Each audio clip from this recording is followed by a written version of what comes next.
distinguished delegates, esteemed colleagues, ladies and gentlemen and students, it is an honor to address this gathering for the 28th time, and in the name of World Information Transfer, I would once again like to give our sincere appreciation to the government of Ukraine and His Excellency Volodymyr Yelchenko, Permanent Representative of Ukraine to the United Nations, for co-sponsoring this conference since 1992. I would also like to thank the International Council of Women, NGO Committee on Sustainable Development, New York, and the World Association of NGOs for supporting our conference, and to the professors and teachers who brought students to participate in this conference. Exactly 33 years ago, on April 26th, in the area of Chornobyl, Ukraine, one of the world's worst man-made disasters happened. The core on one of the 4 nuclear reactors melted down, the radioactive containment exploded, and the radioactive cloud of dust spread throughout Europe and as far as California. The causes were the inadequate response of the operators at the Chernobyl plant, together with the inadequate safety factors of the design which led to the catastrophe. However, the greatest tragedy was a decision of the Soviet Union, and not only not to inform the population about the tragedy until 10 days later, but to send young children to celebrate the Communist parade on May 1st, when the air was still contaminated with nuclear dust. The lack of concern for the health and welfare of the population resulted in a displacement of thousands of citizens and severe physical and mental disorders. Chernobyl was the beginning of the end of the Soviet Union, but post-traumatic stress disorder, a consequence that we see in our soldiers returning from engagement in wars, affected almost everyone in Ukraine and Belarus. To this day, some people remain traumatized, and the ramifications of Chernobyl will continue to affect future generations. It is important to note that the nuclear power plant design of Chernobyl is still being used not only in Ukraine, but in the surrounding countries in Eastern Europe.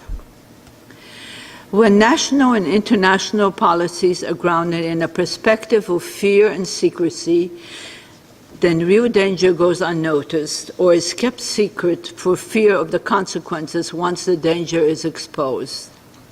The Chernobyl nuclear disaster and its ongoing effects to human health and the environment exemplifies the long-lasting consequences of fear-based decisions.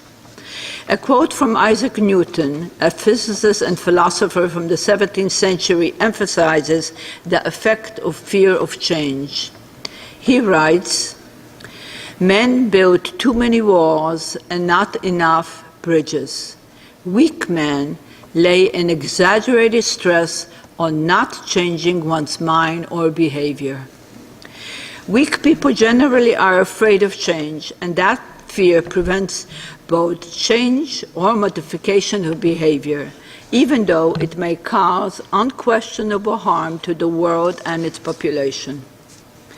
Further ramifications of fear can be seen when institutions and governments use their power and influence to the detriment of people and the environment in which they live. Consider the effect of fear on billions of people in our world. In 1969, the world population was 2 billion. Currently, there are over 7 billion inhabitants, and in 2055, the UN is projecting over 10 billion.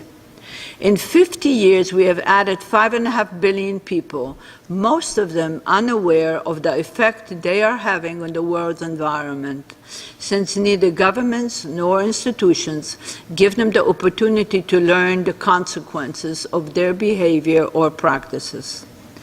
Possible good news is that the current generation does have the ability to change patterns and behaviors through their ability to communicate and modify what is necessary to safeguard the world in which they live. We constantly witness the ongoing changes that are taking place in different parts of the world. What is important is for us to continue to encourage positive change and participation in those practices that enable it. History can teach us what is important so that we do not repeat the same mistakes in the future. The focus of this conference is how to achieve some of the 17 Sustainable Development Goals that the United Nations governments prepared in order to guide the future generations, which include many of you. Today, we will hear our panel present their evaluations of what is needed and what has been achieved. An unexpected finding is that the current situation in Chernobyl, with the absence of people, have created an area where both fauna and flora is thriving. Return of the paradise lost. This certainly is food for thought for those that are concerned with the ongoing destruction of our beautiful planet. In conclusion, I hope that you'll be able to take away from this conference a drive to succeed in making the changes that are necessary for your future and that of your children. Thank you for your attention.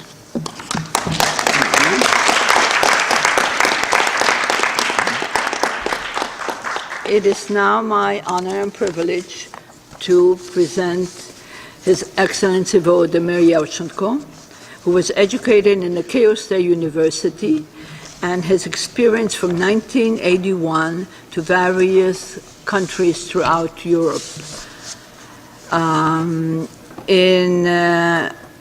Since December 2015, the permanent representative of Ukraine to the United Nations and the representative of Ukraine to the UN Security Council from 2016 to 2017, and diplomatic rank Ambassador Extraordinary and Plenipotentiary. His Excellency also received the State Awards Order of Merit 3 and 2, and Krzyżewsko do so in Brazil. Your Excellency, you have the floor. Thank you very much, Christina. Dear colleagues, distinguished guests, we're very pleased once again to join this essential open dialogue on different aspects of Chernobyl legacy, which has already become a long-lasting tradition for the UN headquarters. First of all, let me thank Dr. Kristina Durbok of the World International Transfer, the conference chair and founder, for being our supporter and partner for so many fruitful years. And I would also like to welcome our distinguished speakers of today's conference. As Dr. Durbok has already mentioned, the primary focus of the attention of the UN member states is the achievement of the Sustainable Development Goals, or SDGs. In line with this, Ukraine is deeply committed to full and comprehensive implementation of 17 goals and 169 targets adopted by the United Nations General Assembly in September 2015. It should be especially noted that Ukraine is one of the leaders in the region in terms of adaptation and incorporation of the SDGs into national legislation. We keep on working to fulfill our commitments on SDGs related to improving the quality of education, promoting gender equality, and ensuring environmental sustainability. I would like to point out that the approach of the new United Nations system must ensure comprehensive consideration of security, social and environmental aspects, particularly in priority areas such as ecological safety, comprehensive environmental conservation, and risk reduction management. Only such approach will facilitate sustainability and efficiency of the developing world. Today, Ukraine marks 33 years since the Chernobyl disaster, which was the world's worst nuclear accident. In 1986, one of the major humanitarian challenges has stricken Ukraine, its neighboring and other European countries, exposing the unidentified problem of thousands of internally displaced people. This disaster changed the history of mankind and is recorded in its fabrics as sad and tragic page. The humanity did not know such technological catastrophe before in terms of its scope and complexity of long-standing humanitarian, environmental, health, social, and economic consequences. This catastrophe disrupted the livelihoods of almost 2 million people in more than 2,000 affected locations. Ukraine has made every effort to improve the well-being of affected communities and revive the afflicted districts' economic potential. Strengthening the resilience of affected communities and restoration of their self-reliance is the foundation for their sustainable development and our utmost priority. Unfortunately, after more than 3 decades, the affected areas are still suffering from the impact of the accident. Supported by UN agencies, as well as our American, Canadian, and European partners, and Japan, Ukraine has successfully implemented international projects aimed at sustained recovery and development of affected areas. I would like to emphasize that the shift from restoration of the area to its sustainable socio-economic development can only take place if radiation safety requirements are fully met. Therefore, Ukraine, together with our partners, is focusing on transforming the shelter into an environmentally safe system and completing the construction of the new safe confinement. In November 2016, the new safe confinement was erected. This construction project is unprecedented in the history of engineering. It is the largest movable land-based structure ever built. Never before has such a huge structure been constructed at a heavily contaminated site. The final step is the completion of the construction and commissioning of the facility. Having completed the work on the construction of the new safe confinement, we will create all conditions for the implementation of another ambitious project, the installation of land-based solar panels in the Chernobyl exclusion zone. Understanding the long-term nature of the implications of the Chernobyl accident, we find it essential to continue collaboration with the UN and other international organizations regarding the study and minimization of health, environmental, and socio-economic consequences of the disaster. Also, within the implementation of Ukraine's commitment under the Kyoto Protocol and the energy strategy of Ukraine till 2030, a photovoltaic power station will be constructed in Chernobyl. For this purpose, the territory of the former sports stadium will be cleaned and reconstructed. It will become another step for the alternative energy development in the exclusion zone. One of the primary lessons of Chernobyl was that the world should stay vigilant and united facing such disasters. Despite the considerable progress in rehabilitation of the affected areas, much remains to be done. The Chernobyl legacy will linger for a long while. We should never forget about this. I'm convinced that there is a clear need for a continuous effort to keep the issue of post-Chernobyl recovery high on the interagency and international agendas. We must also continue to carry out various events within the UN and other international organizations, just like the one we have right now, dedicated to the consequences of the Chernobyl disaster. I thank you for your attention and invite you for a friendly and professional discussion. Thank you. Thank you, Your Excellency. Our next presenter, and please forgive me, I am moving fast because I would like to get everybody to have their time. Our next presenter is Dr. Scott Radson. Dr. Radson, you have the floor. Well, thank you very much. Good morning, and let me first say to Dr. Durbach, congratulations. I've been a number of years joining this meeting, and it was the first decade, so 20 years ago after speaking here, actually then being invited to participate in UN activities on health and risk communication, and have advanced a career where I'm now currently at Harvard as a senior fellow in the Kennedy School of Government's Business and Government Center. In where we're looking at multi-sectoral approaches and multidisciplinary approaches of bringing all groups together to solve the problems of our time. So very quickly, I had been engaged in the old ECOSOC chamber with Secretary General Ban Ki-moon on women and children's health, and that's the picture that's in the left. But not to belabor the opportunities that we worked on, every woman, every child, and women and children's health, we moved forward on innovation into other areas. And today what I wanted to speak about was something that I think is one of the biggest challenges of our time in the public health world, which is something that should be very simply dealt with, but is a big challenge with the world of communication that we have.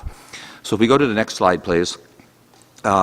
This is what I'd like to talk about, the uncertainty of our fields, not only dealing with both the culture of safety that we'll hear about, and as His Excellency Yelchenko has said, the challenges that we will not forget and we will continue to improve so well upon science and policy making.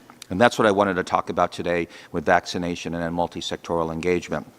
To move to the next slide, I would also say that what I'm engaged in is not only on the global area, but historical area of how we have to continue to try to push the rock over the hill on these kind of challenges. And these challenges date back to, well, Sisyphus in Homer's writings that was condemned to immortality by always pushing the rock over the hill and never getting it over the hill. I know we have the Honorable Carolyn Comita later talking about the challenges in the U.S. and also the state level, but this is something that we face every day. So as we move forward, the next slide, please. I also dig back to the 1948 World Health Organization preamble, and the preamble does speak in a way that we all need to be involved for better outcomes. So informed opinion, active cooperation on the part of the public are the utmost importance in the improvement of health of the people. You can certainly take that in the environmental world, the world we're in today, of how we get everybody's engagement. And let me again thank WIT, the board, and others who have continued to foster this dialogue, as well as the fine internship program that Carolyn and others continue to engage all of us on these kind of challenges. So the next slide, please, reminds us that we can't do this the old-fashioned way. And it's not just the old-fashioned way of policy making in big buildings and the billions on the planet. We need new approaches in the field that I'm in public health. I'm a public health physician. We need new ways of looking at non-communicable diseases, which are another big part of the challenge of how people lead healthier lives. So the next slide, please. I've been fortunate to try to put this in the literature, which is a journal of health communication, a peer-reviewed journal that I've been editing now for 24 years. And in here, we tried to say thousands of pages, but hundreds of professors have been fortunate to put their ideas forward in what we call this peer-reviewed literature that is the way that we help make decisions in science. So the next slide, please. Just quickly, I'll skip over this other than saying that Sisyphus and the future of health communication, we try with many different partnerships. We have bilateral agencies. The United States Agency for International Development is one. And then we have other ways of working on coalitions and ways of trying to address public health challenges with all sorts of activities, some of which are put here that have been done with mobile health, where we used to say, or we still try to say, right, the phone is almost, I know certainly the young people coming in, this is more important to you than a wristwatch. This is more important to you, at least I have two sons, that this is the biggest connectivity. If you don't have your phone with you, how can we get health in the hands of people? And some of the challenges here with both the White House, the U.S. State Department, and globally, we've tried to put health messages for women during pregnancy and for mothers making decisions about their kids' vaccinations. So this is a future opportunity. If we go to the next slide, please. So where does that leave us today? And let me say, well, if I can welcome on behalf of WIT the many students. I know it was difficult to get in here today. I'm speaking about the challenges that we face for health communication, how we communicate difficult messages, mostly related to health issues with vaccination at this point. So the next slide, please. The global response to these Sustainable Development Goals, you'll see all around this building, 17 goals, 169 targets. And if we go to the next slide, please, these are the goals. I don't know if you're taking this in your classes. There are classes around the United States and world now that are training or suggesting to remind people of poverty, health and well-being, gender equity, and all the important pieces that the world leaders have agreed upon to address by 2030. The next slide, please. So this is what I think is one of the biggest issues we face today. Both the the Director General of UNICEF as well as World Health Organization just wrote on this big challenge together a 300% increase that we have this year on measles globally, and still thousands of children unfortunately die from this around the world.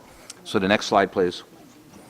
These are just some of the numbers that are there, that we know that vaccination, while you might think this is new, this is an 18th century technology. When we first eradicated smallpox, or began to eradicate smallpox with the discovery by Edward Jenner of the smallpox vaccination, we've had a whole number of different vaccinations that have been successful. And as you can see, while those may have had success for 2 to 3 million deaths that have been averted, we nonetheless have a new hesitancy that's come into place. And if you're interested, there's a whole literature, for better or worse, that has been developing, because this is not just happening miles from here in Brooklyn or in other places around the world.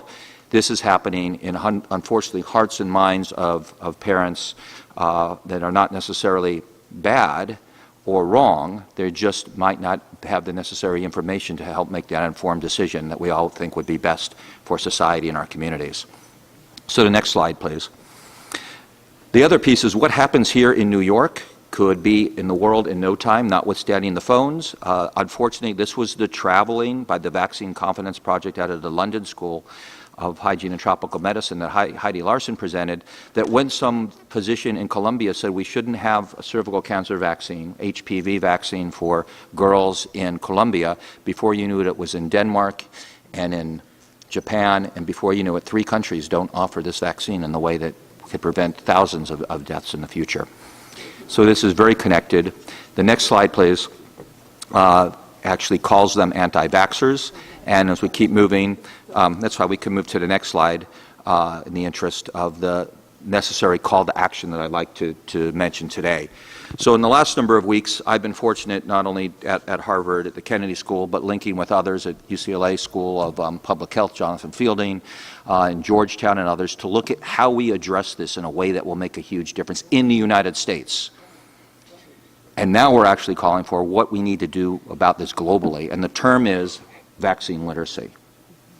How do we get policymakers, ambassadors, physicians, parents to work together on the solid idea that this is how we protect the future of our children, and frankly, if we can use the term, a beachhead for society in terms of the values that we need for public health. So the next couple of slides, I'll go through these. These are just some articles. I began doing this in 2003. We called it Misled and Confused, but as we go to the next one, this is the last few weeks that we've been talking about what we need to do. 1, an investment, multi-sector approach. 2, communicate clearly, and there's a lot of experts here in communicating. 3, advanced social media principles. Why should we even foster some of these, not only falsehoods, mistruths, but whatever we might call them? Thank you. And then finally, can we come up with a campaign? And those of you who've lived in the United States, you know who that person or that icon is in the bottom right corner. That's a 75-year-old icon, Smokey the Bear, who reminds us only you can prevent forest fires. Forest fires affect everyone, but it's an individual action. We think we can do that, and this week's Journal of the American Medical Association, we've called for that, and the Washington Post and others. So today I just want to try to wrap up in the next few minutes that I have to go to the next couple of slides. What does this mean for all of us? I believe it means here at the United Nations, whether you're studying, whether you want to enter the field of health communication, international relations, all of us have one common currency, and that's health.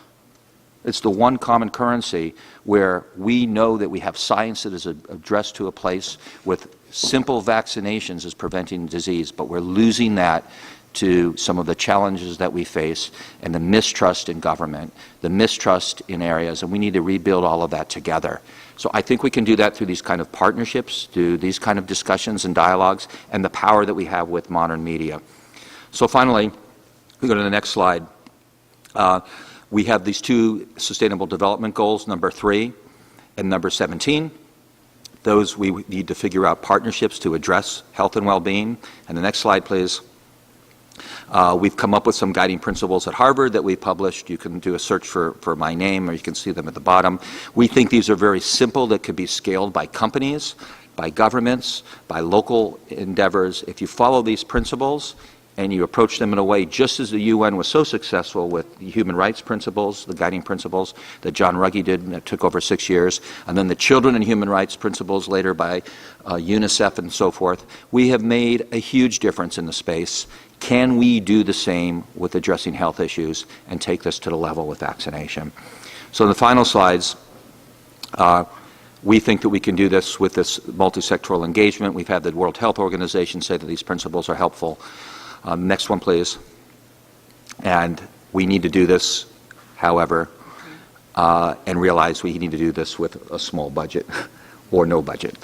So that's the Sisyphean challenge. How can we continue to make the sum bigger than the individual parts? And next slide, please. We can do this with strategic diplomacy. We have world information transfer as that's the logo in the bottom left. We've been doing it through planting great seeds and great ideas over all these years with ethical, sound communication. And I think there's nothing better than many of you who want to enter a career or coming here to the UN to hear today. And Klaus Schwab said this to leaders at the World Economic Forum, which is the quote of the leaders of the global environment in terms of business, but all of you are the future leaders here as well today. And strategic diplomacy is something we're all doing together. And the next slide, please. This is not just a pie-in-the-sky idea. We need to try this. We can go through a whole big evidence base, and we're going to hear that today, of what we've learned from Chernobyl, what we're able to do in terms of the future with clean or cleaner energy, safer environments and experiences and opportunities, and I'm hopeful that we can do that with great impact. As I started saying, I'm a public health physician, so I'm a believer that we need to do this with health, and health and environment, and all these are so well intertwined, and hopefully today we'll have that opportunity to talk more and hear about the good ideas, and many of you can dedicate your lives and your research and your activities in such a place. So I think that's it. Is there one last piece beyond the pie? If we don't, let's push it up together. And that's what this dialogue's all about, and that should be maybe just one last, I think it's a thank you slide with the next steps. One more on that. I've said a lot here today. So we have email, we have bill opportunities. I'm proud to be both a director with the WIT here, and thank you again, Dr. Durbach and Excellency and others here. Thank you, Dr. Rotzen, for a very important and informative presentation. And now it is my pleasure to ask Honorable Carolyn Comita, the State Representative of Pennsylvania, who has been with us for many, many years, for her presentation. Honorable Carolyn Comita, you have the floor. Thank you, Dr. Durbach. And thank you for leading our conference for 28 years now, and for making our young people a cornerstone of the work of World Information Transfer through our internship program, and certainly by welcoming such a wonderful large audience of students each year. So I want to give a shout out to all of the teachers and students who are here, and a special welcome to the students from Chester County, particularly from the Westchester School District and the Westtown School. And a little fun fact is that Henderson High School, Westchester School District, has been in attendance at these conferences since the first conference 28 years ago in 1992. So that's quite right. A great shout out for Henderson. Where's Henderson? Okay, give yourselves a round of applause. Also, just want to point out, as World Information Transfer has focused on young people, we know that our children are our future, that you are shaping a healthy future, and we are here to help you. We are seeing you work with March for Our Lives, Sunrise Movement, fighting the climate crisis, and so on. And WIT is committed to helping empower you to shape a healthy future. So on the Sustainable Development Goals, I selected two that are particularly pertinent to Pennsylvania and our country and world. Sustainable Development Goal 7, affordable and clean energy, and 8, decent work and economic growth.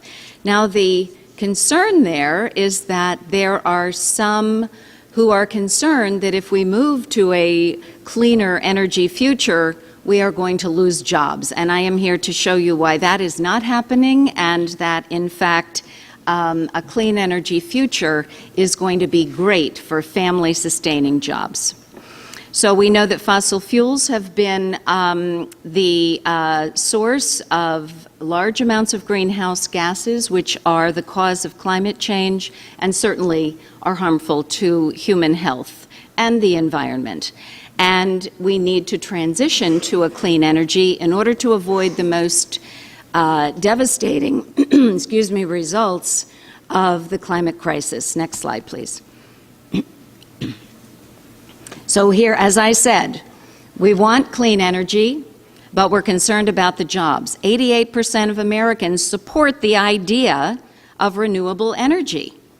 More than 85% support requiring utilities to produce up to 100% of clean energy by 2050. 58% of Americans think that policies to transition from fossil fuel are going to improve economic growth and create jobs, but many are concerned that we're going to lose jobs. Next slide. So what we have here is a chart that shows that clean energy actually creates growth. Clean energy is an emerging industry, creating jobs. There are already 3.26 million clean energy jobs in America, with 50,000 jobs being created in 2018 alone. In fact, clean energy jobs have outnumbered fossil fuel jobs, new fossil fuel jobs, 3-to-1 in the past year. Next slide. This is the Pennsylvania view of clean energy. Last year, in my district alone, we added 2,200 clean energy jobs. Energy efficiency is the largest clean energy employer in Pennsylvania, with more than 65,000 jobs. More than 8,500 Pennsylvanians work in renewable energy, solar and wind, and 7,000 or so are working in companies that make clean cars, hybrid, electric, and so on. Next slide. Another shout out to Pennsylvania. Pennsylvania was the first and is one of few states to have an environmental rights amendment, Article 1, Section 27, that basically declares that we all have a right to clean air, clean water, and access to natural resources for the people today and for generations to come. Next slide. So government needs to create policies that will support the transition to clean energy. And some of the things that we're doing is expanding electric vehicle charging stations, upgrading the energy efficiency tax credits for commercial, residential buildings. Actually, energy efficiency for buildings is a huge project. And then research and development for clean energy. And I just introduced a bill that will increase our alternative energy portfolio standards in Pennsylvania from where they are today, 8% by 2021, to 30% by 2030. So it'll be right on the way. Next slide, please. So, in order to combat the damaging effects of the climate crisis, we know that we need to transition away from the harmful fossil fuels towards sustainable clean energy. And as we said, the good news is we can have both. We can achieve both sustainable goals 6 and 7, sustainable goals, clean energy and good jobs. And the exciting news about that is that a clean energy future is going to be better for our communities and for our families across Pennsylvania, the United States, and certainly around the world. So thank you again so much, and enjoy the conference.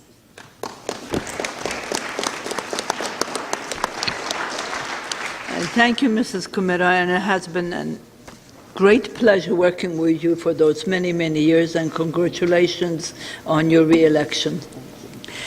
Our next presenter is Professor Mark Robson, Distinguished Professor at Rutgers University. Dr. Robson, you have the floor.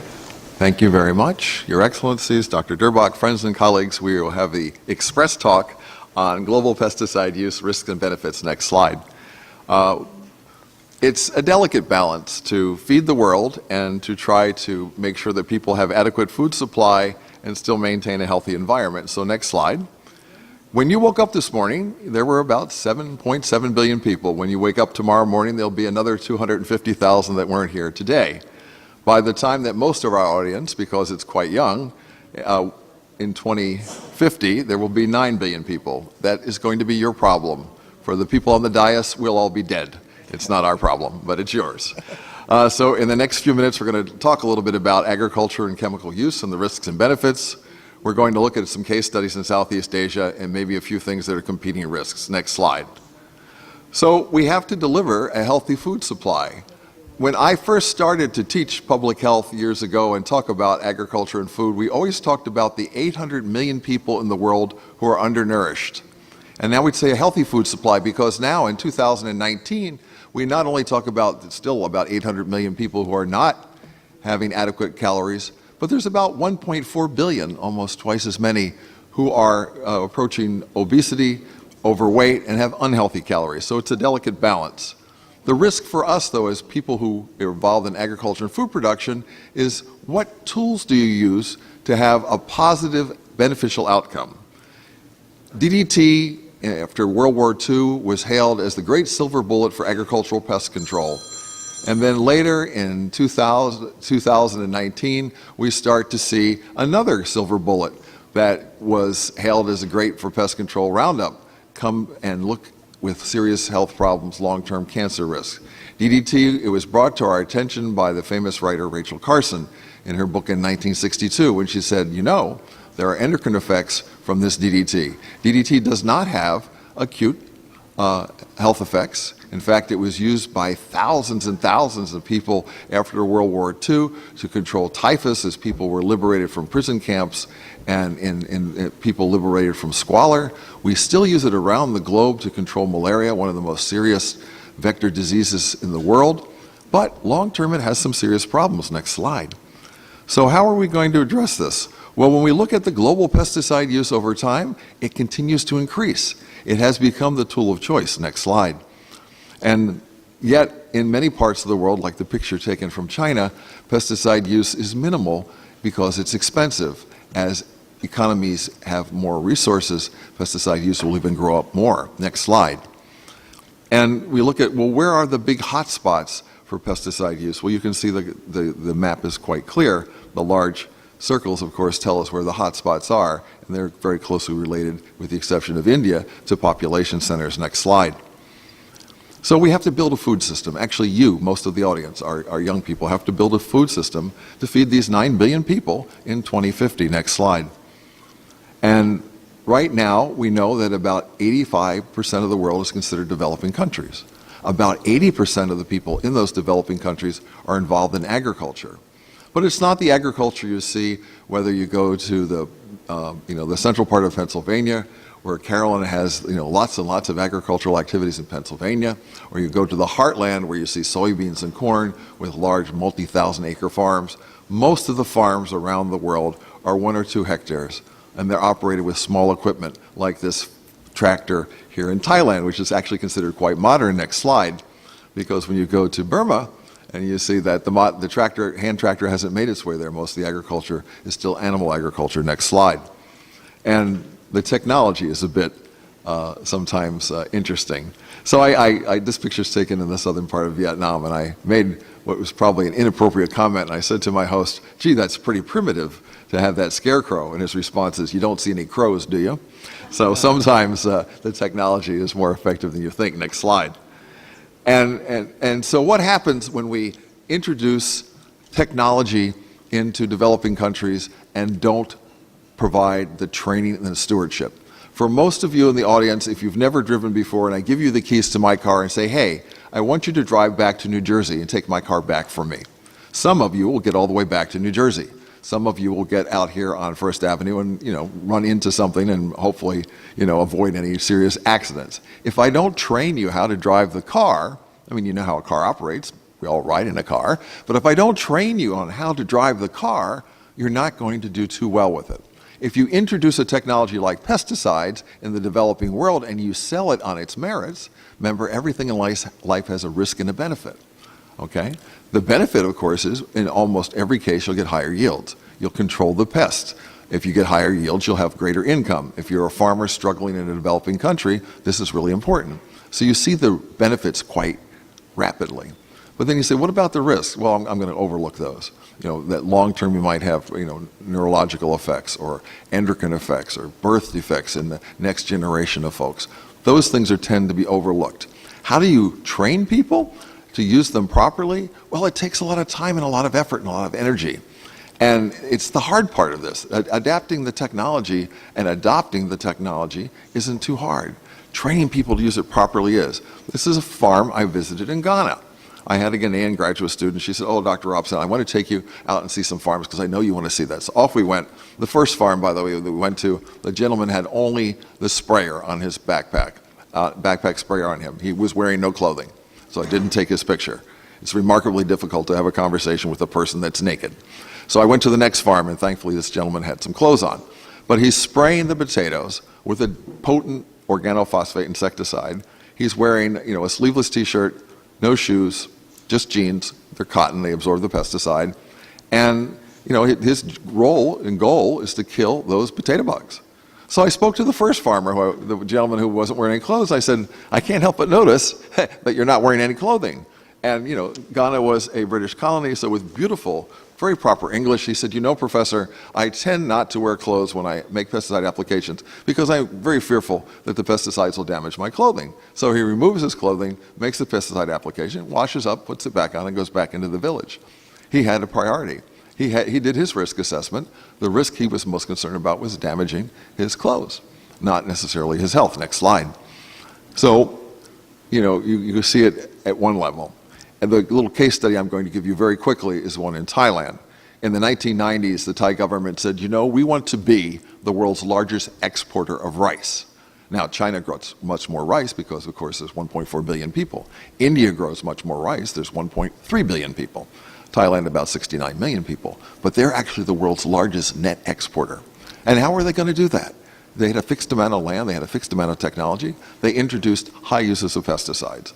When you first look at the application of the pesticide here in this rice paddy, it's kind of remarkable. If you've ever been to the ballet and you watch the coordination and the beautiful moving in and out of the dancers in any ballet, you say, wow, this is so impressive. And I almost felt like I was at the ballet watching this very carefully choreographed application of pesticides. But then the toxicologist in me kicked in and said, holy moly, look at this. This is a potent organophosphate insecticide, and it's just everywhere. Next slide. So, it's everywhere, and it's everywhere in all these different countries. Look at the places where we use lots and lots of pesticide. We use them in places where we grow lots of product, either for food or for fiber. Next slide. So let's look at Thailand. So Thailand said, okay, we're going to start this campaign to export more rice. We're going to import more pesticides. So you can see the graph. It's self-explanatory. Next slide. So they started a few years after that. The Ministry of Health said, we're starting to see pesticide poisonings. We should start to monitor this. And so they were. Next slide. Governments change all around the world, ours here in the U.S. as well as all the other places that we know about. And some governments welcome the opportunity to do monitoring. Other governments don't particularly embrace bad news. So there's a period in time when the government was ordered to stop collecting this data. You can see the missing years. A new government came in 2007, and they started to collect the data again, and it was almost like the numbers didn't change. You could just connect the dots. Those of you that are going to go on to graduate school, you know sometimes you have missing data, you still connect it, you can see the trend. Next slide. And so people realized they had to do something with it. The other challenge we have is who is actually at risk. Many times the people that are applying the applications, making the pesticide applications, are people that often aren't documented, people that have minimal education. In this particular picture, this is a Burmese worker working in the north of Thailand. He is not a documented worker. And I spoke to the farmer who employed him and said, "Aren't you worried about the worker?" The response, in good English, not in Thai, back to me was, "Oh, it's okay. He's Burmese. There are lots of them." So his approach, his risk-benefit calculation was, if this guy gets sick, I can get someone else. Next slide. And so that's been one of the challenges. So in public health, and many of us up on the platform are public health people, we like to ask questions. We like to have surveys. Quickly, here's the little survey we did in Thailand, the English version.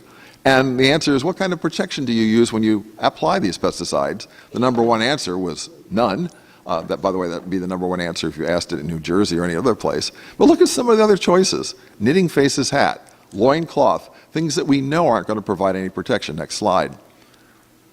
And so here's a farmer who was in a study we had who absolutely certain that he was protected. He had on a cotton shirt, short sleeves, cotton shorts, no legs, no shoes, and what you and I would consider a ski mask. This was his protective clothing. The ski mask, in fact, is actually of more detriment than if he had no mask on, because cotton, as you know, is absorbent. Those of you that go to the gym, you wear cotton. Why do you wear cotton at the gym? Well, first of all, you look awfully good in cotton when you're on the exercise equipment. But the second reason that you wear it is because it absorbs the sweat. It also would absorb the pesticide. Next slide. And so we work really hard to train farmers and people that use these pesticides on how to reduce it. That's part of the benefit side. Next slide. And what do? When you have groups of folks who typically don't have a lot of formal education, you have to meet them in their own environment, and you have to train them at a level that they will comprehend and understand. I once gave a talk in Bangkok about this, and a European pesticide manufacturer really gave me a hard time. In fact, during the question and answer period, I would almost say he attacked me. "You're vilifying us, you're making us look like bad people. Why are you doing this? We give everyone a label." I said, "My friend, what language did you give it?" Well, that label was in English, and it was also in French. But of course, these folks spoke neither. And they don't even read or write their own language in many cases. So you have to bring people in and train them. Next slide. You have to make it practical and help them understand where the risks are for them on their small piece of land. Next slide. And that can mean building little dioramas. This is my favorite farmer. We took what we had at the health clinic and had people construct the dioramas. Engage people. That way it becomes real to them. You'll note this gentleman claimed to have had an elephant at his farm. I went 3 times, I never saw an elephant, but I had to believe him. Next slide. So what do? It has to be a community-engaged approach. Dr. Ratson talked about the communication aspect. The communication aspect is much more important than the toxicology, is much more important than the medicine, because it's the way that we get people to change. Quickly, this is a little story, next slide, of maize farmers in the north of Thailand and how to engage them. We knew we could not put people in expensive protective clothing. First of all, it's too hot there. They'd have heat exhaustion almost instantly. Secondly, they couldn't afford it. It wouldn't be sustainable. And thirdly, people just weren't keen on it. So what we did is instead we found the minimum that would work, a respirator that's appropriate, goggles, gloves, and a hat. Next slide. We had a public relations campaign with a poster written in plain language that people understood and put it in every home in this small village. Next slide. And we had a sort of a real aggressive communications campaign. In very remote parts of Thailand, there is no television or radio. People have cell phones, but they don't have internet access. So we had billboards, and then you'll see the lady on the far side where she's actually reading, at lunchtime they read the news in the village, and we had her make public service announcements about reducing exposure to pesticides. Next slide. And so that's how we go forward, to make it reasonable, to make it practical, to make it understandable. Next slide. Now, the other thing that often takes place, and we tend to forget, is who else is at risk in the field, not just the farmer and the farm worker, next slide, but also the children.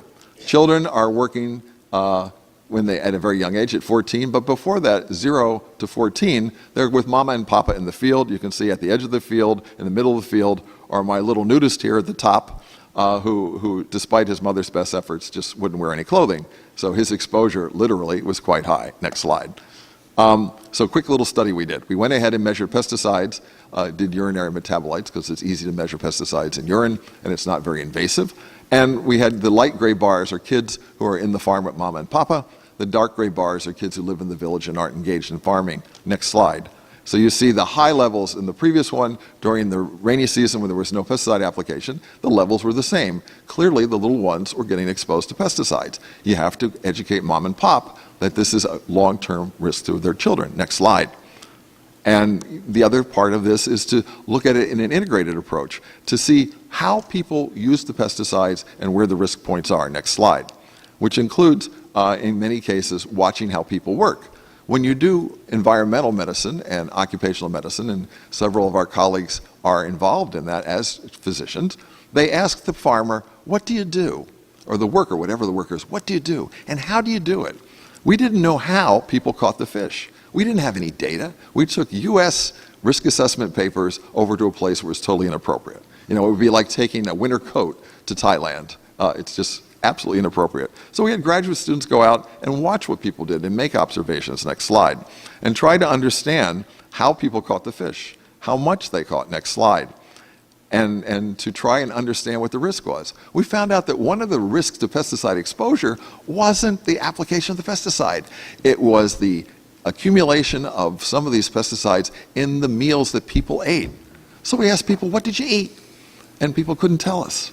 You know, but if you do that in the United States, people can't tell you. You can usually say, what did you have for breakfast today? But I've asked Dr. Durbach, what did she have 3 days ago? Well, Dr. Durbach would be able to tell you because she's very particular. But if I asked the rest of the panel, they wouldn't be able to tell me what they had for breakfast 3 days ago.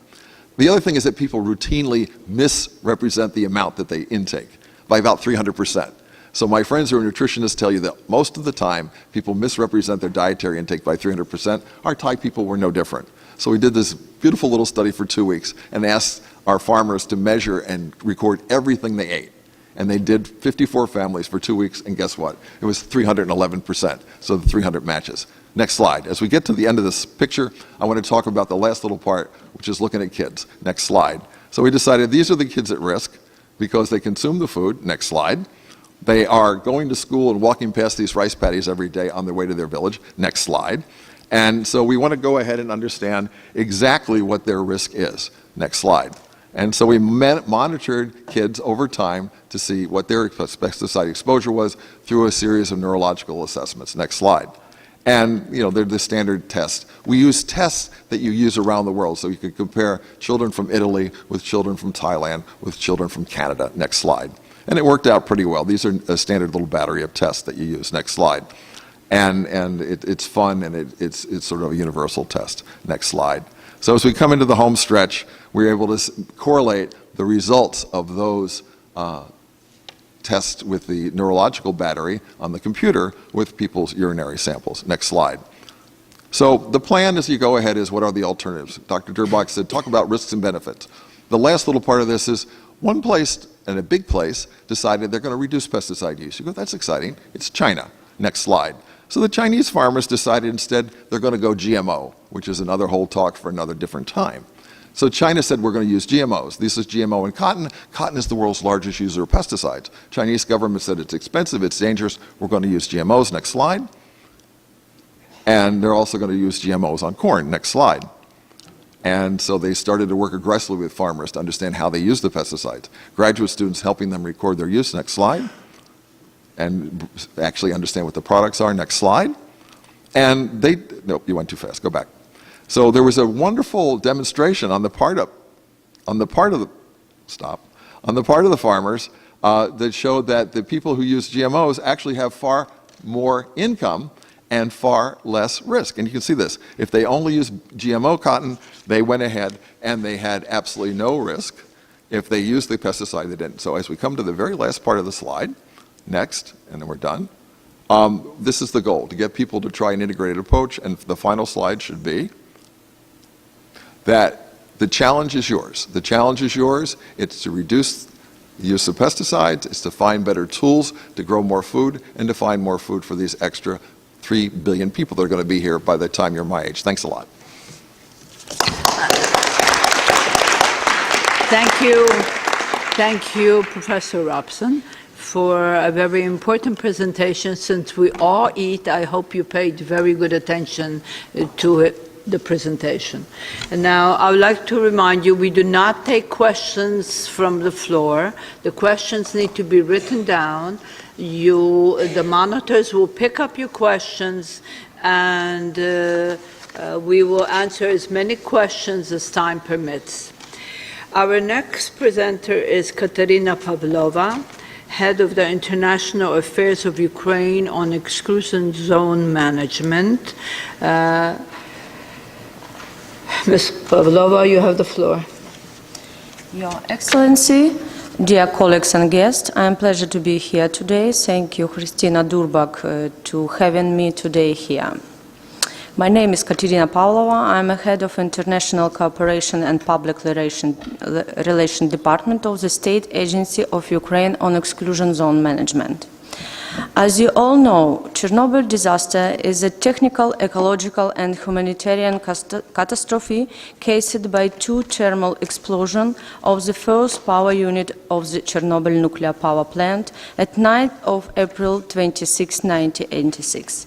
The reactor was completely destroyed and a large amount of radioactive substance was released into the environment, namely strontium and uranium elements.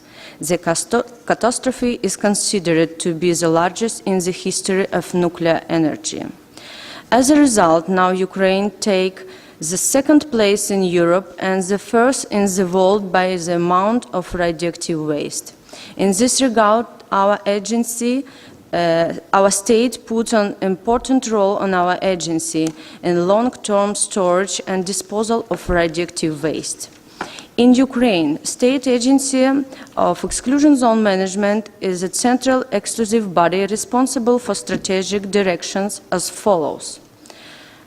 Exclusion Zone Management, overcoming the consequences of Chernobyl accident, Chernobyl nuclear power plant decommissioning and transformation of the shelter object into ecology safe system, state management in the area of radioactive waste management and the storage of the long-term storage and disposal. Talking about the high-level coordination of our activity, it is important to know that we are coordinated by Cabinet of Ministers of Ukraine through the Minister of Ecology. The Chernobyl exclusion zone is the area that has forbidden for free access and has been heavily contaminated by long-lived radionuclides. As of today, the territory is divided into back, please. One slide. As of today, the territory is divided into main parts. The 10-kilometer zone is a territory of special industrial use, specially created to place there the facilities of renewable energy and storage for radioactive waste. And the 30-kilometer zone, whereby the degree of the present Chernobyl radiation and ecological biosphere reserve was created. The territory of special industrial use, so-called 10-kilometer zone, which is around Chernobyl nuclear power plant, will be able, using the highly contaminated territory, to enhance the mechanism of radioactive waste management and create the appropriate infrastructure. There is a number of facilities within the territory designed to store and process radioactive waste. The creation in 1986 of the shelter object of the destroyed first power unit protected the environment from radiation dissemination and people, primarily who work in Chernobyl nuclear power plant site, from contamination. The shelter object has been performed and its protective function for more than 30 years. So the decision was taken to build a new construction to protect people and the environment for longer period, namely new safe confinement. As of today, the construction of new safe confinement, which is the biggest mobile, is completed and moved about the first destroyed unit. The new safe confinement will serve 100 years. Now I'm going to tell you more about 30-kilometer zone, which has renewed itself within 33 years period after Chernobyl disaster. What a miracle! Created within 30 kilometers exclusion zone, the largest reserve in Ukraine is a basis for extremely important and unique nature experiment, not only in my country, but also in the world. Despite the fact that exclusion zone has suffered incredible losses, now it is the center of amazing animal and plant world, we can deny that nature is much more powerful even than such terrible anthropogenic factors in the Chernobyl catastrophe. According to the science, there can be more than 400 species of animals, birds and fish included to Red Book of Ukraine that need our protection. To date, 300 species have already been identified. 66 species include to Red Book of Ukraine. From 2018, the Chernobyl Radiation and Environment Biosphere Reserve actively participate in the international project and organize the first scientific expedition to study the flora and fauna of the exclusion zone territory.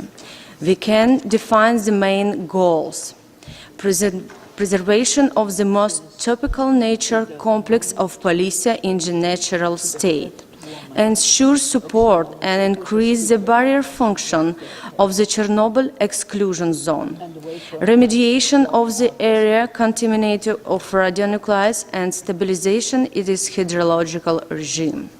The main tasks are as follows: conducting scientific research in the field of environment protection, maintenance of reserve territory with all nature objects, preservation of landscape nature diversity, the gain pool of animal, world and vegetation, monitoring the overall ecological balance, organization and conduction of international scientific research, conducting of ecological and education work. A part of the marvels of nature in the exclusion zone, there is also culture and historical heritage there. Next slide, please. Yes. For example, antique churches, monuments, and sites which belong to different historic epochs, in total around 200 objects. Of course, we must protect nature, heritage, and facilities and be responsible for their safety. In this regard, one of the problems we face today is the fires in exclusion zone. Due to the existence of red forest spot and exclusion zone, there is a huge risk of fire. That's why we control and monitor the situation, especially during the summertime. The consequences of the fire are quite serious, taking into account that the territory is contaminated with radionuclides. By the way, we have a joint project together with Belarus under the US Forest Service support on the protection of these territories from fire and early fire detection. In Ukraine, we use a radar system for making prognosis and control over radionuclides dissemination due to emergencies, fires and floods. The slide shows the existing station and fire station planned to be built. The 24-hour monitoring system operating in exclusion zone provides radiation measurements in the air, soil and water. The monitoring system in the regular mode is updated once an hour and in emergency situation every 2 minutes. This system consists of 39 monitoring pods. The state specialized enterprise eco center provides the control, having a modern laboratory. I would also like you to know that we also developed some new direction, such as organizing of scientific visit to the exclusion zone and provide unique training course. For example, we propose training program which involves gaining knowledge from safety assessment of the nuclear installation, principles of radioactive waste and spent nuclear fuel management, overcoming the consequences of the accident of the nuclear installations, remediation of contaminated environment. The topic of lecture are different, as you may see from this slide, and of course, all participants receive certificates. In March this year, 36 British program participants, nuclear graduate of the British company Energus, employees in the field of nuclear industry passed 2 days training course on the consequences elimination of the disaster at the nuclear power plant. The internship purpose was to familiarize with the nuclear industry aspects in other countries, include technical, social, and public factors that had an impact on the environment.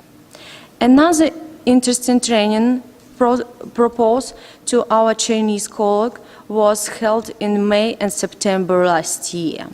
The aim was to get acquainted with the issues of the Chernobyl nuclear power plant accident cases and consequences, modern Ukrainian radiation monitoring system, and the radioactive waste management, as well as the nuclear safety culture.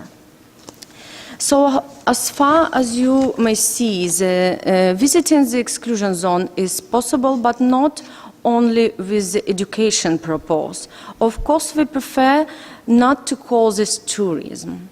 Starting from 2010, with the aim of informing public at large about the consequences of the largest technological accident, a decision was taken to conduct the scientific visit. Government develop and adopt rules for visitors on visiting the zone. Visiting the zone have become more and more popular. This slide shows how popular the exclusion zone was last year as compared with 2014. By the way, the enterprises under agency permanently developed the infrastructure for providing service to visitors, the information center, a few hotels and cafeteria. Next slide present different countries from where people come: the Great Britain, the Netherlands, Germany, Poland, the USA, Sweden, and many, many others.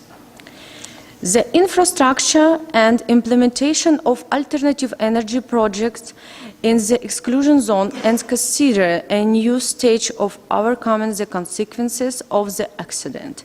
Today in the Chernobyl zone, there are huge territories that are permanently removed from agriculture production. The infrastructure of power transmission lines is also very developed. It is extremely important for investors to make sure that the network connection will be provided.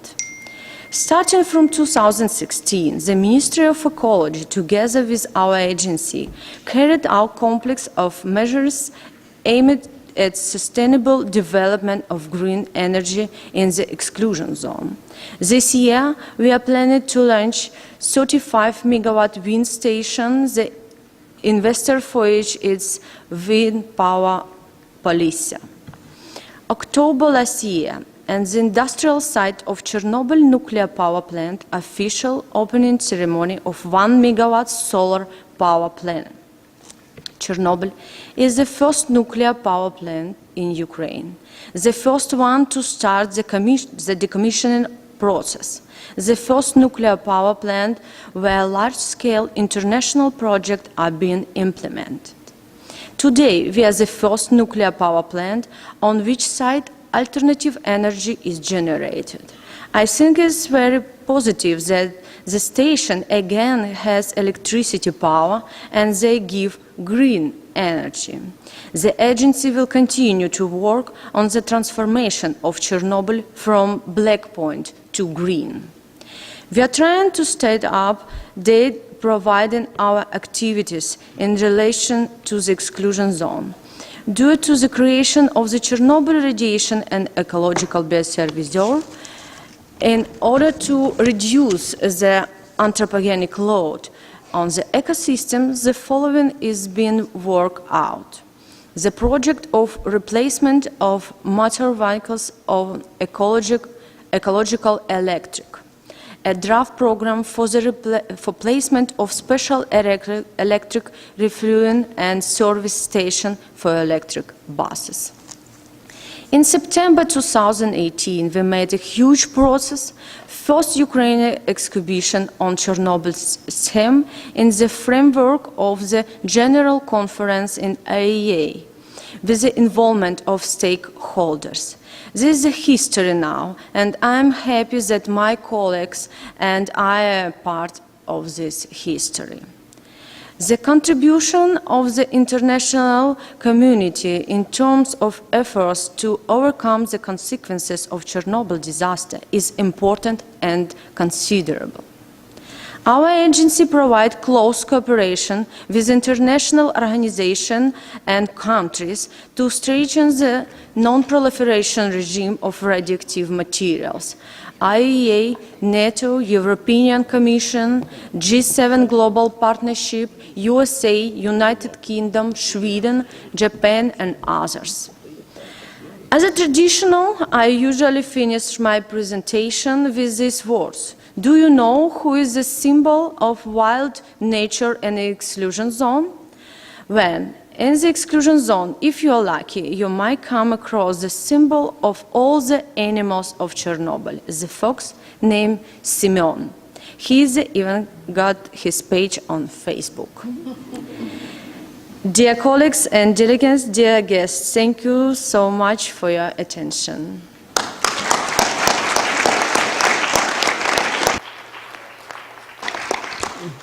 Thank you, Ms. Pavlova, for a very important update on disaster and what comes if people leave the area alone. I find that fascinating personally. Our next presenter is Dr. Meshkati, who's a fellow from Harvard University. Dr. Meshkati, you have the floor. Thank you very much, Dr. Rubik. Good morning, ladies and gentlemen, particularly my young friends and students, and His Excellency Yevchenko and my dear colleagues on the podium here. It's really indeed a pleasure for me to be here to present my research in the last almost 40 years in the field of complex system safety. And I chose that subtitle of Thinking About Unthinkable because what you see I'm going to be talking about is a cross-cutting problem. It applies to nuclear power plants. I started my research at 3 Mile Island exactly 40 years ago, Chernobyl, and also it applies to other chemical plants and complex technological systems like the Bhopal accident that happened in 1984. Next slide, please. I just want to tell you my life story very briefly. Next one, please. I got involved, and please go through that all the time because I don't have time to, all the way to 2000. Perfect. Yes, keep it there. I got involved in the 3 Mile Island accident 40 years ago because it was attributed to human error. Bhopal accident, the same thing. It killed 2,000 people, injured 200,000. And after 30 years, its death toll reached to 16,000 people. Of course, the Chernobyl accident, that's what we are here for and we are talking about. I was involved in the investigation of the BP refinery explosion in 2005. BP Deepwater Horizon, I was a member of the national panel investigating that, and also Fukushima accident. Next one, please. I have been working with all these industries in the last 40 plus years and with the healthcare industry because you may have heard about wrong site surgery, wrong medication, wrong dosage, and that. The ingredients of that and root causes of these accidents, they have a lot in common with each other. That's what I'm going to get to that. Next one, please. And I've worked with 10 nuclear power plants in US and across the world, and then conducted research on a few more that is listed over here.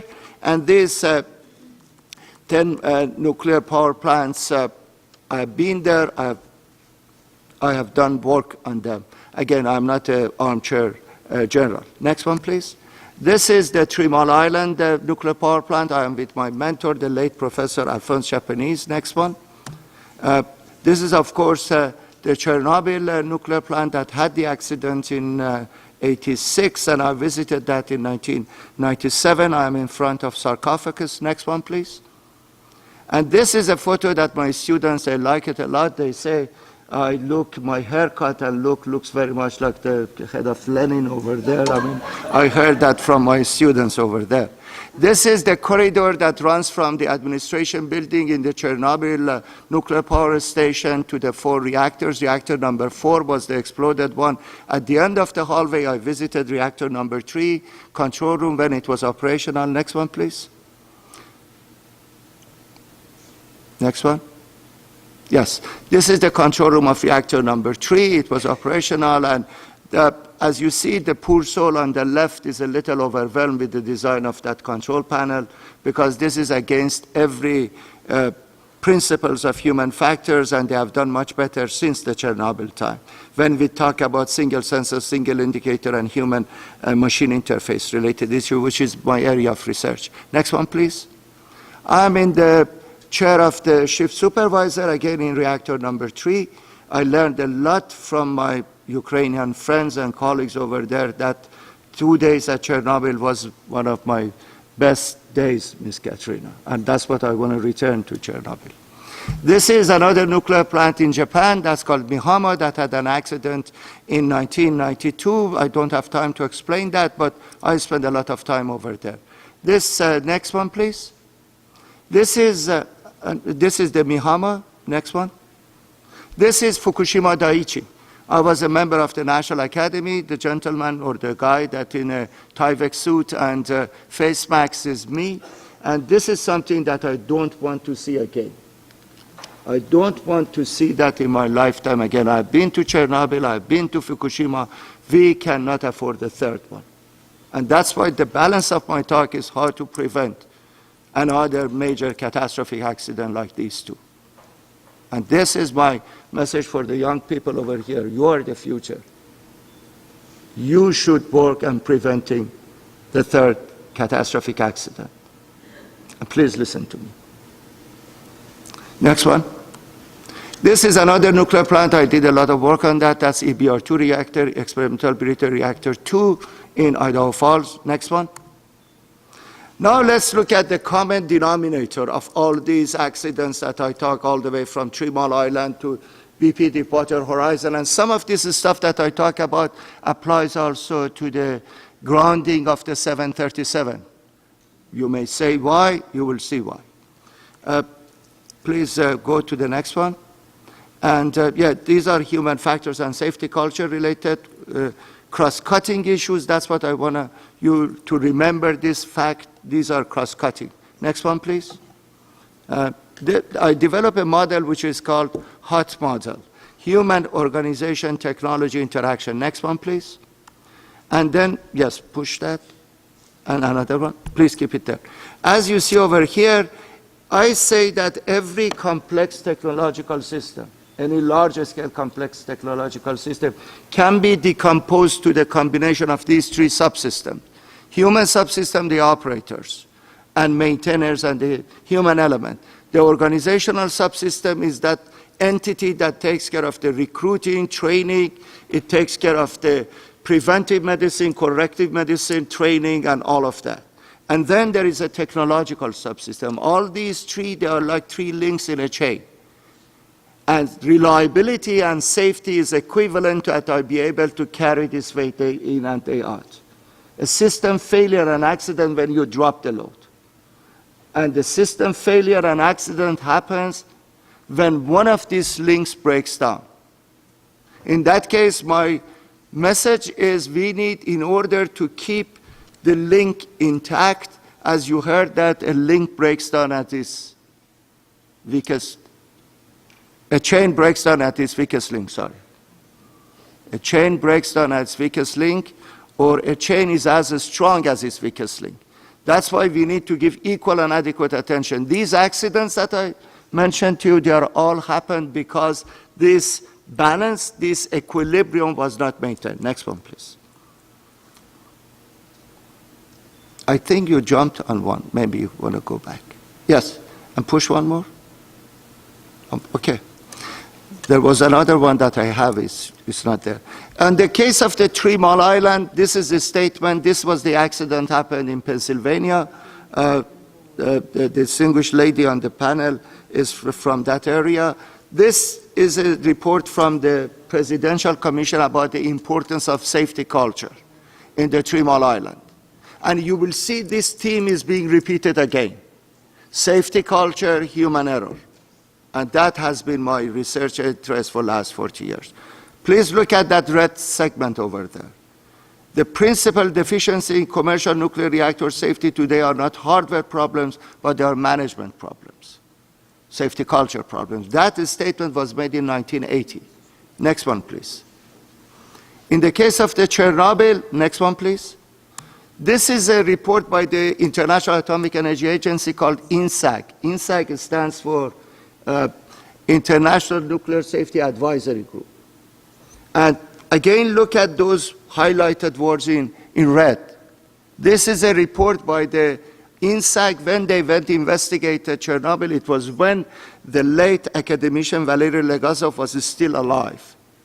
Then he committed suicide on the 2nd anniversary of Chernobyl. By the way, I want to commemorate this academician Valery Legazov, who was a very decent and a fantastic scientist. He died 31 years ago today by committing suicide because of Chernobyl. Safety culture, as you see, this is a quote from International Atomic Energy Agency. Next one, please. And this is the report that highlighted the term safety culture. That's a photo of Dr. Hans Blix, former Director General of International Atomic Energy Agency, who turned 90 years old this year. And this is a very seminal report that Dr. Blix wrote a preface, said that also applies to the other systems and other technologies. And it is intended to stimulate discussion in the nuclear safety. Next one, please. And another report by International Atomic Energy Agency talks about the importance of root causes of Chernobyl being in human element. Again, remember that 2 links in that chain, human subsystem and organizational subsystem. Next one, please. And these are few other statements about Chernobyl, because today's conference is, of course, on a commemoration of Chernobyl, about the importance of human factors, the importance of human-machine system. And then, as you see that I have a quote from late academician Valery Legazov over there.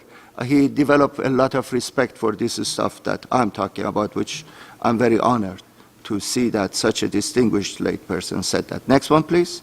Now I want to take you to Fukushima. Again, I have many slides on Fukushima, but I'm going to go through that very fast. Fukushima, next one, please. As you see that this is an aerial photo of Fukushima before the accident. It had 6 reactors, 4 of them were operational during the time. Next one. This is a complicated slide, but I just want to tell you that Fukushima happened because of this. There was an earthquake. Of course, all of us, we know that. Nuclear power plants are designed to shut down after the earthquake, and they shut down. But then the tsunami came after 45 minutes and inundated the plant. And then we have emergency diesel generators so that to cool down the reactors.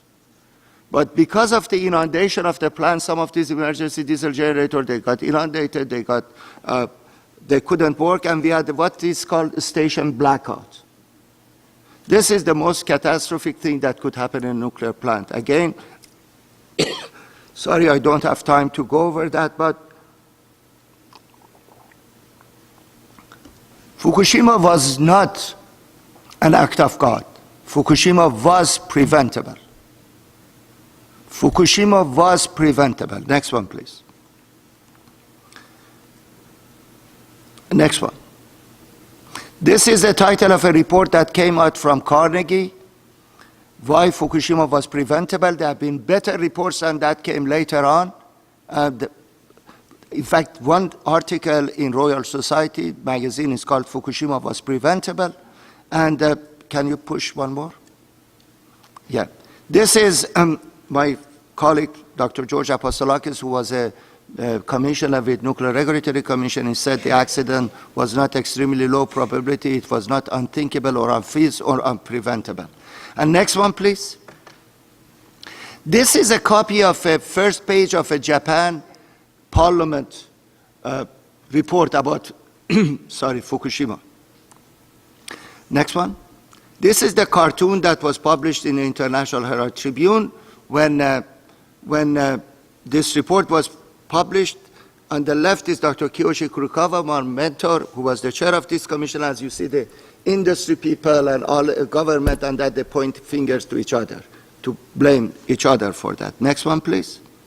This is one of the most seminal pieces. This is Dr. Kiyoshi Kurokawa's preface on that report. You can't read that, but 4 places in that preface, he said Fukushima happened because of the mindset in Japan. Fukushima, he says, was an accident made in Japan. This is a very revealing report. Again, he was the head of the independent commission investigated Fukushima on behalf of Japanese parliament. And he is a very authoritative report. Next one, please. There are some excerpts from him. Next one. Again, he said that these are quotes from his reports, which was almost like 800 pages. Thank you. Fukushima was profoundly man-made, and it was have been foreseeable, and it could have been prevented. Next one.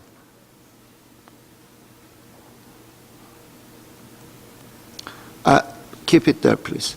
And again, he says that the Japan nuclear industry managed to avoid absorbing the lessons from 3 Mile Island and Chernobyl. See, learning lesson from past is very important, at least in the case of Fukushima.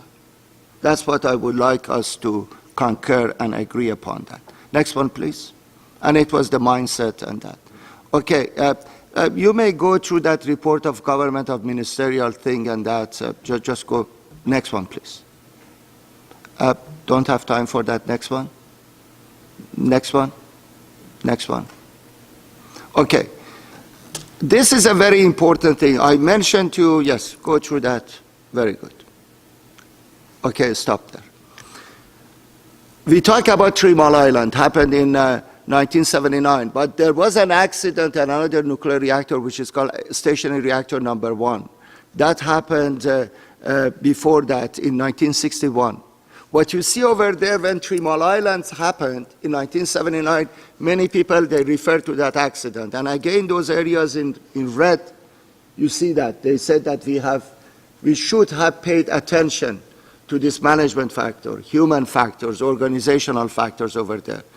Bhopal happened in 74, then we moved to Chernobyl in 86. You see Valery Legazov said that we should have learned from Bhopal.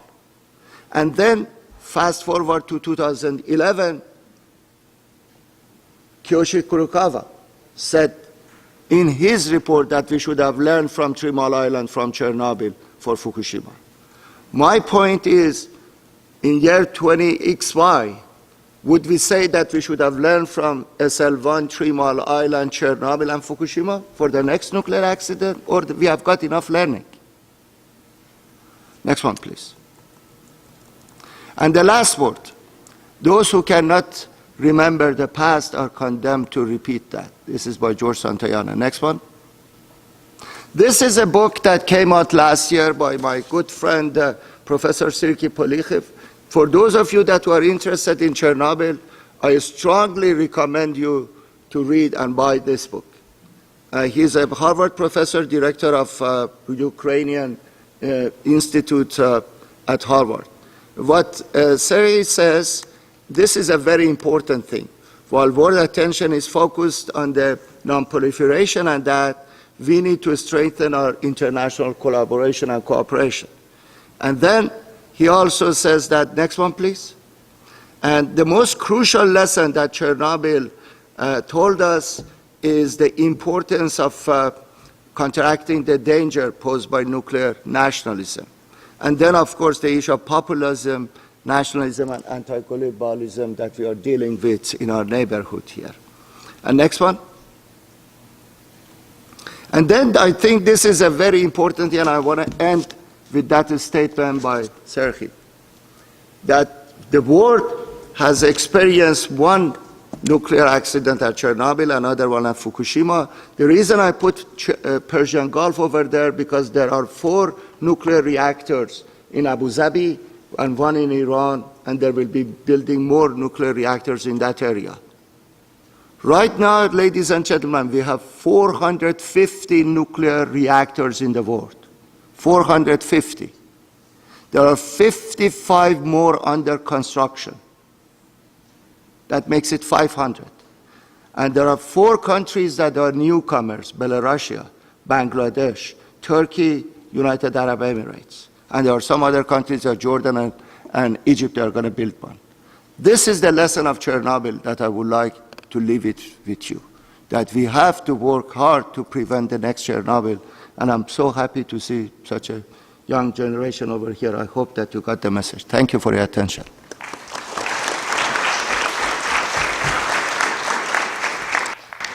And thank you, Professor Mascali, for a very important information regarding the need for safety for the current and the new nuclear reactors, particularly because of the energy potential that they can help us in our endeavor to control the climate change. Our next presenter is Ms. Oksana Lashchenko, Policy Specialist at the United Nations Department. Would you like to?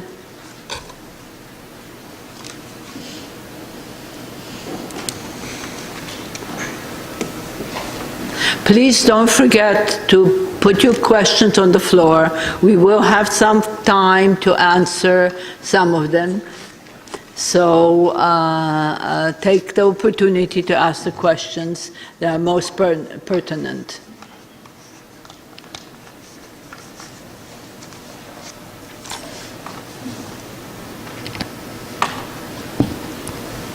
Can you hear me? Okay.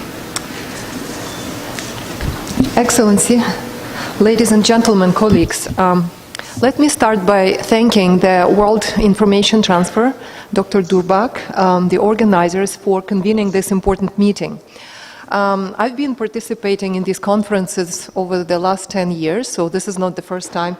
Thank you very much. And today I will be speaking from the side of UNDP on UNDP's work on development and mine action. UNDP has supported mine action initiatives since 1993, when we launched our first program in Cambodia. Since then, UNDP has supported mine action in over 40 countries. In close cooperation with civil society, donors, and our UN partners, we have focused on capacity building of member states, governments, and linking mine action centrally to our core mandate of UNDP, and that is development. So this commitment was seen particularly in 2016, when UNDP launched its Development and Mine Action Strategic Framework. And this framework focuses on 3 main areas, which are, all of them are in line with the Agenda 2030 and Sustainable Development Goals. First of all, we are focusing on translating mine action into sustainable development dividends. Mainly, we are linking mine action to job creation, livelihoods, food security, water, and sanitation. For example, in Lebanon, more than 68 square kilometers of land have been cleared just in 2018, and this impacted positively livelihoods in almost 300 villages. And moreover, around 97% of cleared land has been put to immediate socio-economic use. In Cambodia and in Lao PDR, the national SDG 18 on mine action was officially declared, with substantive support from UNDP. Our second priority is strengthening national institutions that accelerate development benefits for countries and people affected by landmines. For example, in Azerbaijan, we supported setting up a fully functioning mine action agency, which integrated sustainable development considerations and now shares its experiences with other countries, including Afghanistan, Turkey, and others.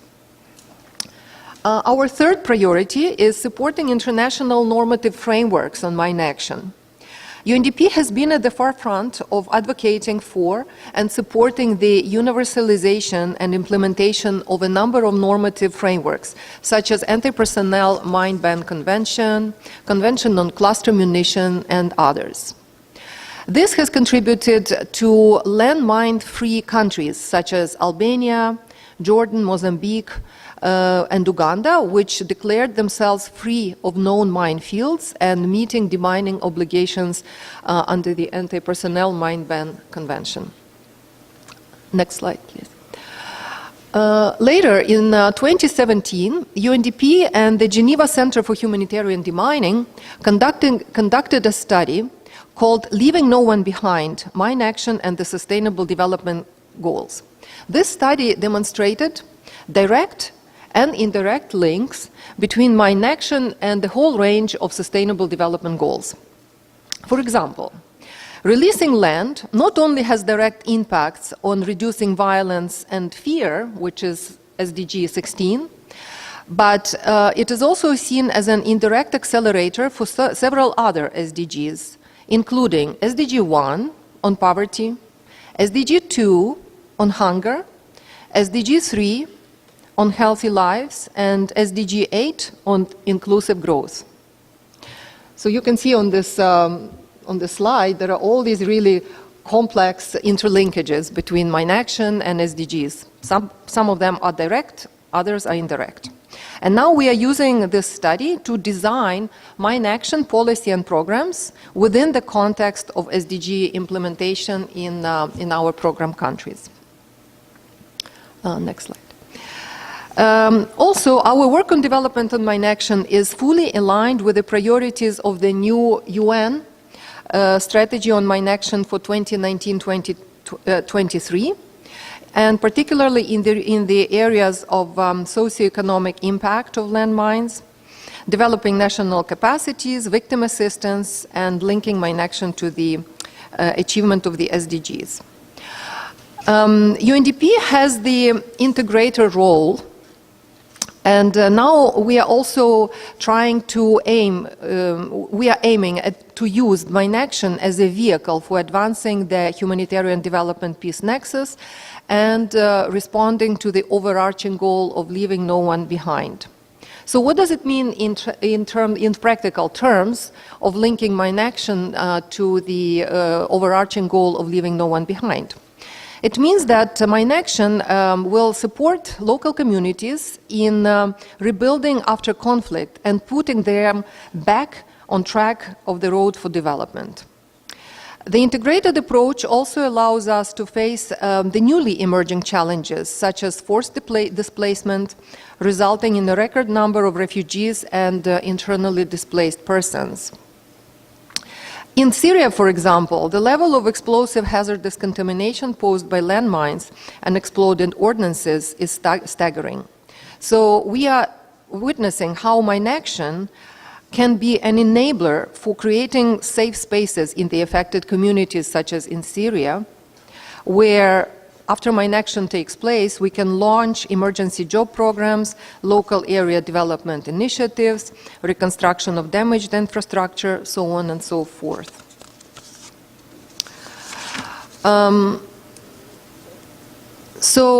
Finally, our obligation and our commitments are, and our implementation of our mandate is, of course, not possible if we are alone. We are as strong as our partners are. Next slide, please. Only working with our partners and national counterparts, we can be assured that we can achieve our dream toward the world free of landmines. Our main partners here at the UN level are members of the UN Interagency Coordination Group on Mine Action, which is coordinated by the UN Mine Action Service, as well as a number of other UN agencies, including UNDP, which is development arm of the United Nations. At the country level, we work with the national mine action centers and other authorities. We work very closely with the civil society organizations, which enable people's participation on the ground. And also we work with international NGOs, such as Geneva International Center for Humanitarian Demining, Halo Trust, MAIG, and NPA. Thank you very much.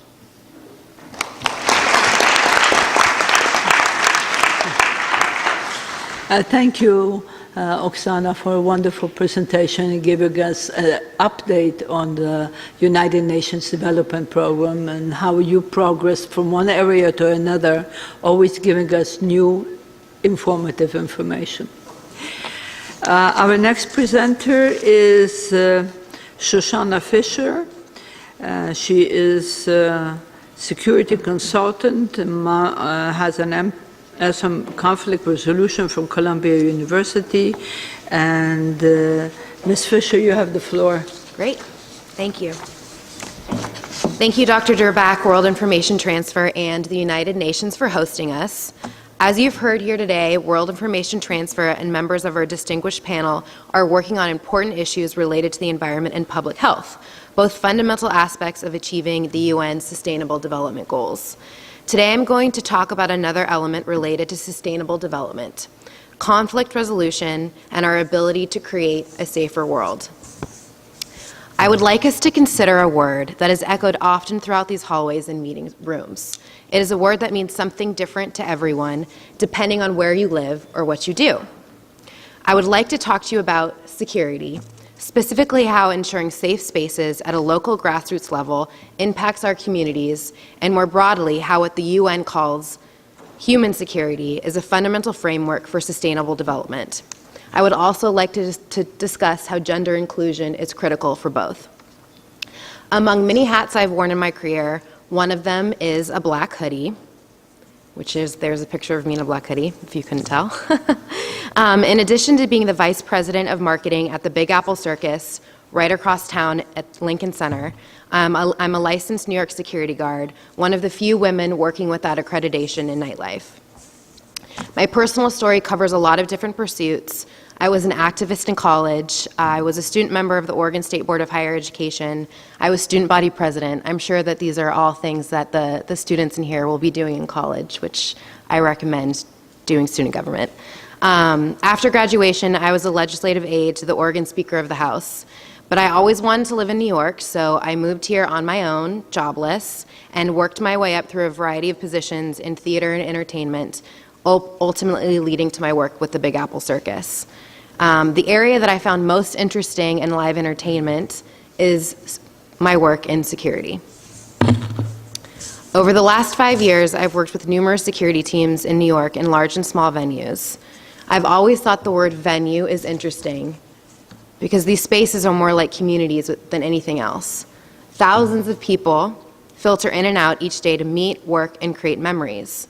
As a security professional, it is my goal to keep these spaces safe and to prevent conflict before it begins.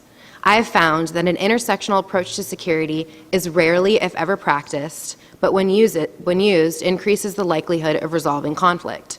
Because of this, I'm pursuing my master's in conflict resolution at Columbia University, as Dr. Durbach mentioned, with an emphasis on researching how we apply conflict resolution to issues of security, both person to person and from a global perspective. In my current role at a multi-million-dollar touring entertainment company, in addition to programming compelling experiences, our priority is that audiences should always feel safe and respected as well as being entertained. At the Big Apple Circus, safe space starts with our messaging. We want the circus to be accessible and inclusive for all. We have community programming with enhanced shows for audience members with disabilities, and we work hard to train our staff to welcome everyone with open arms. While the nightlife venues I work in certainly cater to a different audience, the priority is the same. Oh, that's me working in a nightlife venue. Making sure they are safe spaces for all. A security guard's ability to de-escalate conflict is crucial to everyone's safety. The tools of conflict resolution, active listening, reframing, negotiation, and de-escalation are the difference between a dangerous or safe night for the patrons, the guards, and the venue. As we walked into this incredibly historic and important building today, we of course had to go through a security check. I would like all of us to think back to that for a second and ask yourselves, How many of the guards that checked you in today were women? And regardless of where they are in the gender spectrum, how did that interaction make you feel? Was there a difference? If so, why? Imagine a world in which more of the people who protected us looked more like us, in every sense. While I've worked with nightlife security teams for many years, I wasn't a licensed guard until recently. Despite identifying problem patrons, de-escalating conflict, getting garbage thrown at me because it's New York, or in one especially dangerous instance, having a gun flashed, I did not get my security license until just last year. I thought because most security guards I saw don't look like me, that what I was doing was hospitality, was rather than security. We do not often see women in positions related to the word security. I would like to discuss two areas of security in which a lack of inclusion across the spectrum of gender identity is lacking so severely, I believe it leaves us in danger as individuals, both in our local communities and at the world at large. The first area is the field of private security that I work in and have discussed. Unlike publicly funded local police forces or the federal TSA, private security is not subject to government regulations for diversity goals or standards of inclusion. The security guards or bouncers we see at most private establishments are men. Depending on the venue, they may be men society has stereotyped as being imposing or scary, for a variety of reasons, the worst of which are discriminatory and at best undervalue the very tactics of conflict resolution that has the best chance of de-escalating conflict before it gets physical.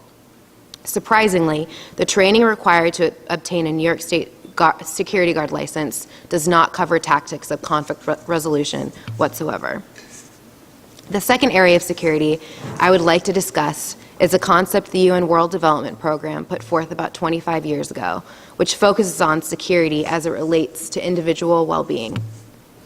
The concept is called human security, which the UN has identified as a central framework to accelerate the progress of the Sustainable Development Goals. Human security challenges the traditional notion of national security by arguing that the priority should be at the human rather than the national level.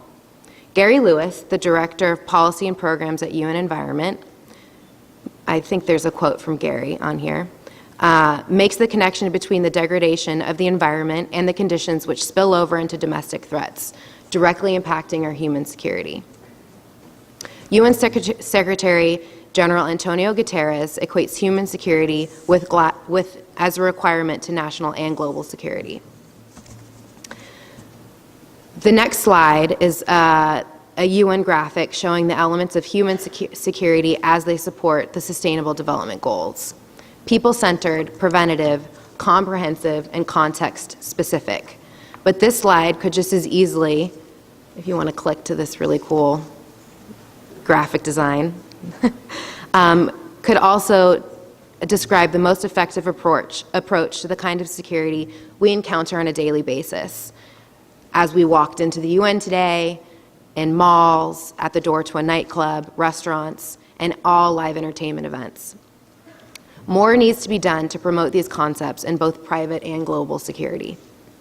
In addition to the importance of an individual's safety and protection, one of the primary commonalities between the work being done regarding human security and the security field I have worked in is the lack of gender inclusion represented in both creating and enforcing solutions that may lead to a more secure world.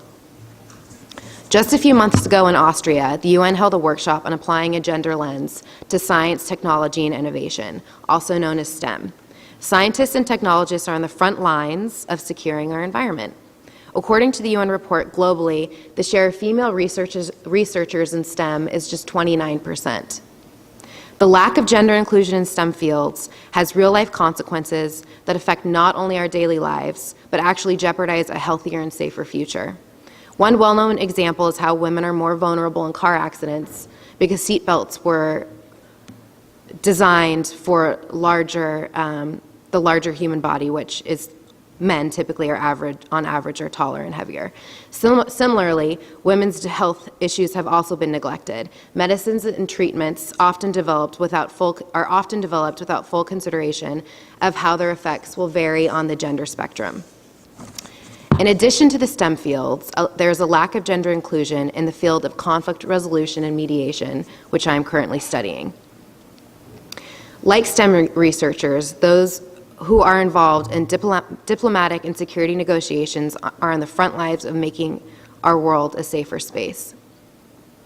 One study found that a substantial inclusion of women in peace negotiation makes the resulting agreement 64% less likely to fail, and according to another study, 35% more likely to last at least 15 years. Police data shows female officers are more likely to resolve conflicts without the use of force or being accused of excessive force, despite being met with the same or higher rates of force as male officers. I can also say anecdotally that this is something that I find to be true. Through my work in security and research at Columbia, I have come to realize the importance of conflict resolution at an interpersonal, local, and global level. If we're going to accomplish human security, we must incorporate an intersectional and gender-inclusive approach to conflict resolution and STEM fields. Women are needed in the fields that are meant to protect us, whether it be the security or the environment. Just 18% of private protection officers are women. Much like the fields of conflict resolution and STEM, there is a lack of female role models, mentorship, and representation in security.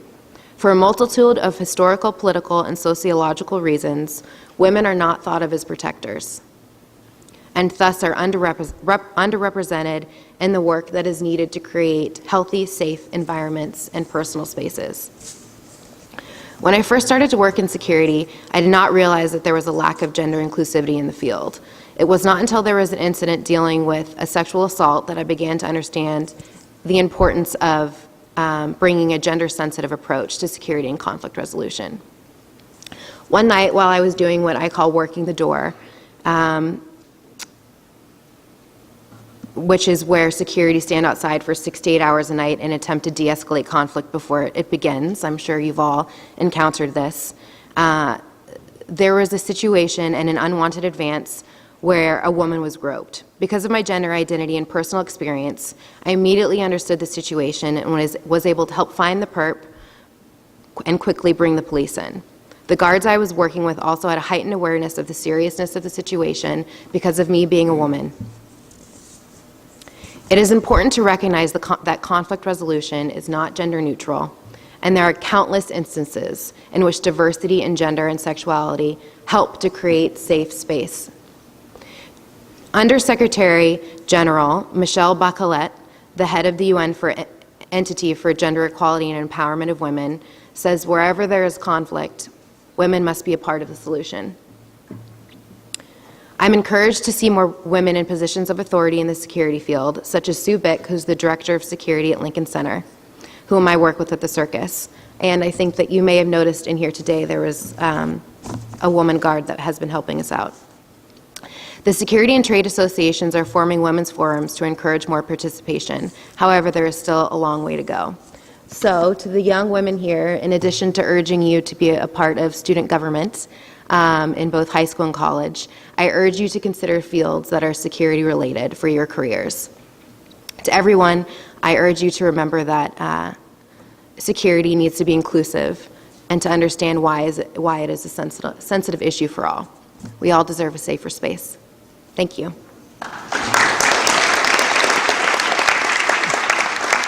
Thank you, Ms. Fisher. Interesting presentation. Our next speaker is Jessica Williamson, who's the Regional Director of World Information Transfer. Jessica, you have the floor. Thank you. Your Excellency, distinguished delegates, esteemed colleagues, ladies, gentlemen, and students. I am a storyteller, and in my work here with WIT, I have focused my efforts on examining the intersections between sustainability and women's rights. And today I'm going to tell you a few stories about women. Since the modern era of terrorism began on September 11, 2001, world leaders have responded to terror by promising vengeance and waging war. They do not remember that regardless of race, religion, or gender, we are all united in humanity, and therefore we need to resolve our problems as equal partners. But when Donald Trump telephoned the Prime Minister of New Zealand, Jacinda Ardern, in the aftermath of New Zealand's largest ever terrorist attack, the President asked what the United States could do, and she responded, "Send sympathy and love for all Muslim communities." By declaring that they are us, she set a new tone for how people should respond to this type of tragedy. In fact, women have been successful promoters of peace throughout history, yet have not had the opportunity of achieving it due to the policies that have prevented women from participating as equal partners. And we all know, like we heard today, that when women are in leadership positions, the world is a more fair and equitable place. This is why we have Target SDG 5.5 that ensures women's full and effective participation and equal opportunities for leadership at all levels of decision making in political, economic, and public life. And in fact, we need SDG 5 to implement every other SDG. Yet it is the SDG that we are the furthest behind on. Now, in my work with WIT, I've met all these fascinating and incredibly brave women from around the world. I met a woman named Dija from the nomadic Fulani in rural Chad. She tells me it is women who understand the cycles of nature in the Sahel Desert. For instance, if the birds are sitting on the ground during a certain time of the year, it means another year of no water. She says women in her region have known of climate change long before the scientists and bureaucrats across the world. Yet while women across the globe have the maximum amount of responsibility, they have the minimum amount of rights. And while women are co-creators with the earth, they are also left to deal with the brunt of the burden from the result of our environmental degradation. In Chad, women must also collect all the water and medicine and foods. Thus, when climate change depletes resources, it makes their journeys longer, leaving them vulnerable to thieves and police who rape them along the way. Dija also tells me that by the time women in her community are 20 years old, they are forced to have 6 or 7 children, which leaves little time for things like school. Now, women throughout the world view the world through the same biological lens as nature. We instinctively understand the need for a dynamic exchange with the earth in order for the world to be able to sustain its resources for future generations. Women carry the seeds of creation and the cycles of regeneration that is mirrored in Mother Nature. And the continual extraction and discarding of the Earth's resources prevents the time for healing to take place. Furthermore, as much as women's disempowerment is the result of our consumption habits, if we want to achieve SDG 5, we will need to address our culture of commodification in which governments, institutions, and transnational corporations are complicit. Women must be given the autonomy to care for their own bodies and their own land so we can heal from the wounds along this interconnected web upon which our civilization exists and become united as one humanity to address the ecological challenges we face. We must recognize that we are all co-creators with the earth and work with the regenerative cycles of the earth and in harmony with nature. This means not relying on technology alone to fix ecological problems. Now, what does this look like? UN Environment and General Assembly recently launched a decade of ecosystems, which plans to remove 13 to 26 gigatons of CO2 by 2030. These are the solutions I am talking about. Because if we are to achieve SDG 5, we must nurture and heal, not conquer and destroy, because that is the essence of femininity and why we need SDG 5. Thank you.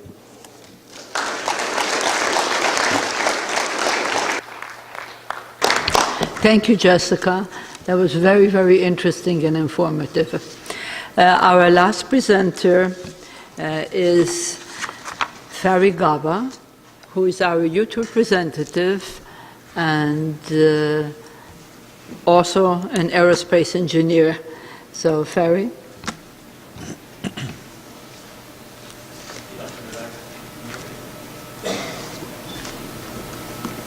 Does that work? Can anyone hear me? There we go. Your Excellencies, distinguished delegates, ladies and gentlemen, and fellow students. It is truly an honor to be here today amongst so many distinguished speakers and rising world leaders. I'm going to talk about something a little bit different, but I want to share a few of my thoughts on how we can better utilize outer space for our shared interest in urban sustainability. On Christmas Eve, 1968, the Apollo 8 spacecraft completed 3 orbits around the moon. On its 4th orbit, the astronauts peered out of the window and scrambled to capture this iconic image. Next slide, please. When the crew arrived back on Earth, astronaut Will Anders famously said, "We went to the moon, but we actually discovered Earth." Images like these remind us that that blue dot is our home, our shared home. Half a century ago, the space frontier was a major hurdle. Today we face new hurdles: climate change, urbanization, and their effects, environmental degradation, and deteriorating public health. I think it's time we look to solve some of our terrestrial problems with extraterrestrial solutions. The solution I'd like to focus on is using satellites to image the Earth, also known as remote sensing. Next slide, please. Can anyone guess where this is? We've mentioned it a lot today. Maybe the river label gives it away in the corner. This was Chernobyl in 1986 and the beginning of public domain remote sensing.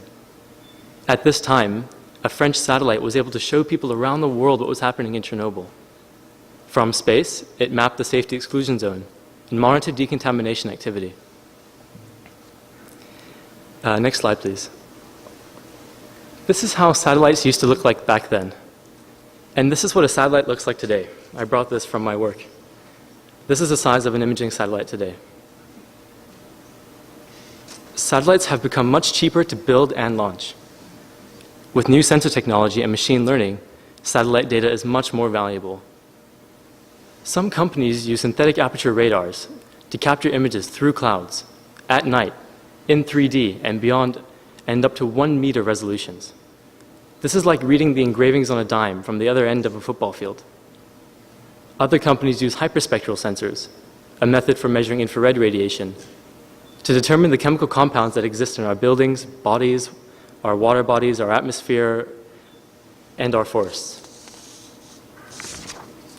But why is remote sensing so valuable for urban sustainability? Because I think you can only fix problems once you know where they are and how they change over time. I will discuss 2 ways in which remote sensing can be utilized. The first is tracking urban expansion. Next slide, please. So this video shows urban population as a percentage of national population. The darker the shade, the higher the level of urbanization. But although we're urbanizing rapidly, according to the European Commission Global Human Settlement Study, urban population densities are actually stagnating. These 2 factors point to a rapid expansion of our cities, urban sprawl, an expansion that we need to account for. Next slide, please. So experts at NYU combat this by linking urban expansion with residential development, infrastructure, urban mobility, and municipal policy patterns. Using remote sensing and commuting data, cities can be represented by these models. These lines signify citizens' commuting patterns. Next slide, please. For example, Chicago fits the monocentric model, whilst Los Angeles the constrained dispersal model. Modeling a city like this provides insights into how to enhance the city's performance as it grows, informing optimal mobility infrastructure, residential developments, or suitable expansion policy reforms. Next slide, please. Similarly, a lab at Stanford uses satellite imagery data to measure city light patterns, road widths, urban space, residential size, and water contamination. Applying machine learning to this kind of data, they can predict urban poverty levels. The graphic on the left here shows how the output data would look like, whilst on the right shows how it correlates to survey data. Analyses like these would allow leaders to better understand their areas, forecast urban income levels, understand each district's needs, and tailor local developmental projects. The second way to apply remote sensing is to use hyperspectral sensors to determine the relationship between urban pollutants and our public health. Next slide, please. So this video shows how emission policies have been able to successfully curb nitrogen dioxide emissions in the US Northeast from 2005 to 2011. Today, this data can be zoomed into specific urban areas. Hyperspectral sensors can also be used to measure vegetation species, water pollution, and soil moisture. Applying machine learning algorithms to these kind of data, satellites could potentially locate, predict, and help us avoid the specific urban conditions that promote the spread of disease, say malaria.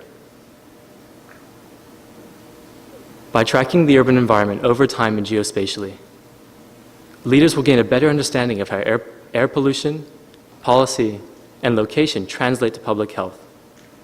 They will then be able to tailor countermeasures all in real time. Tracking urban expansion or investigating public health are just two ways to utilize remote sensing.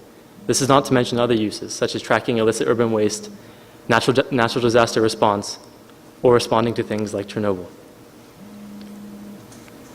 Gathering this data now is usually done via field research, surveys, household economy measures, mobile phone usage, or even social media.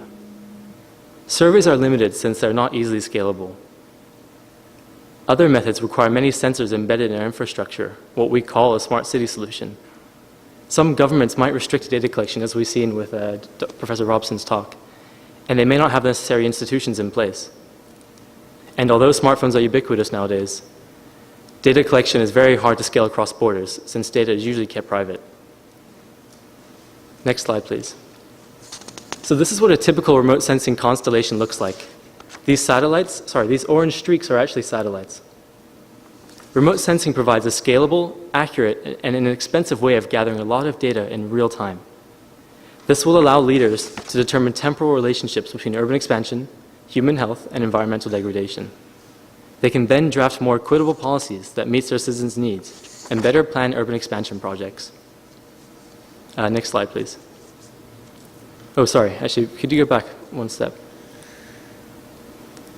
But with all its promise, real-time remote sensing still faces some major barriers.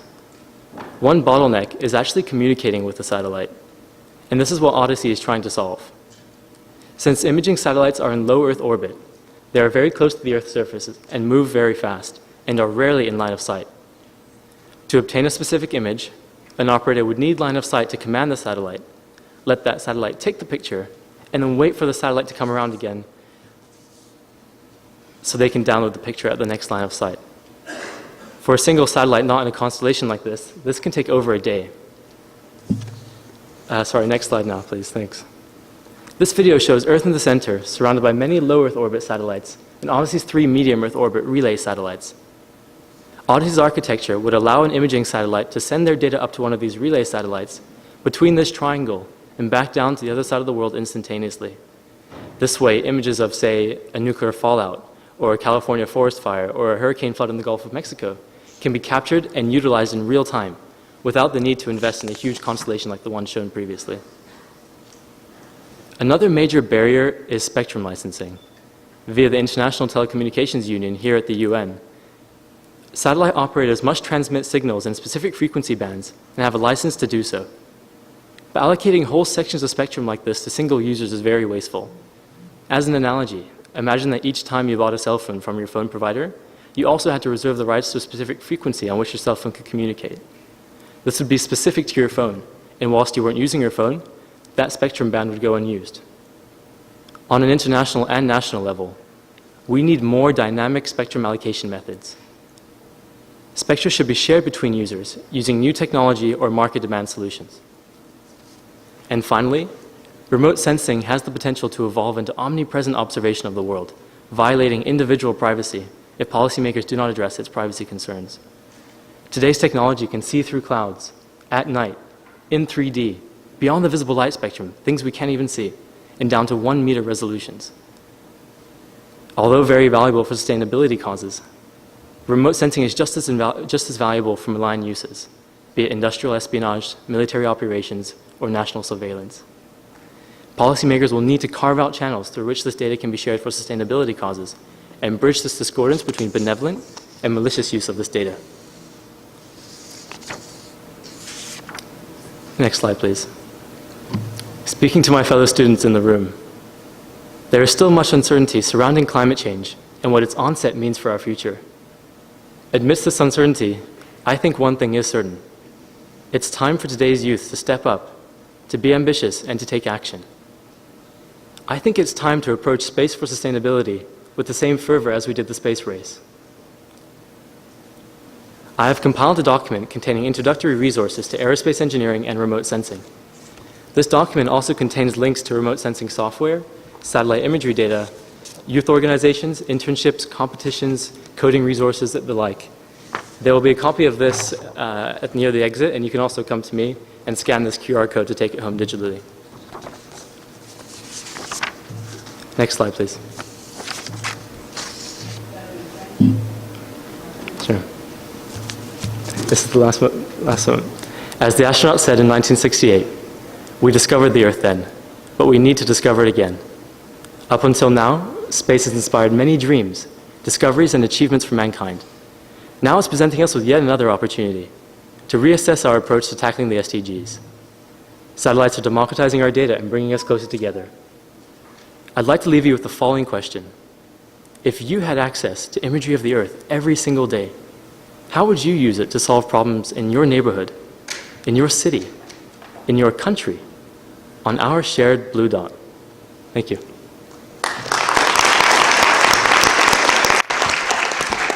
Thank you, Ferry.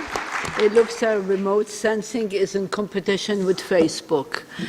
Now that our presenters have finished, each of our presenters received your questions, and I would like each one of them, starting with Dr. Ratson, to respond to these questions. Please try to limit it to about 5 minutes each. Thank you. Thank you, Dr. Durbeck, and I want to thank and congratulate all the other presenters. The wide array of ideas here is really, I think, the basis of not only work here at the United Nations with strategic diplomacy, but also for the mission of world information transfer, of having the kind of dialogue and discussion that's necessary to come up with the best decisions that are for sustainable development. And the link with the SDGs clearly is something of great importance. So for those of you who remember, or some may have come in late, I had a single important issue that we need to foster for the future success that we have had in public health, and that's to maintain vaccination level at a level that protects us with the health security and the human security that we need. So two of you have written some questions, very specifically, how can I get engaged in this, as I both a high school student, I believe, and also how can college students interested in health be involved, and also how to use modern media and new technologies. And let me say, these are excellent questions, and I think fundamental to the future.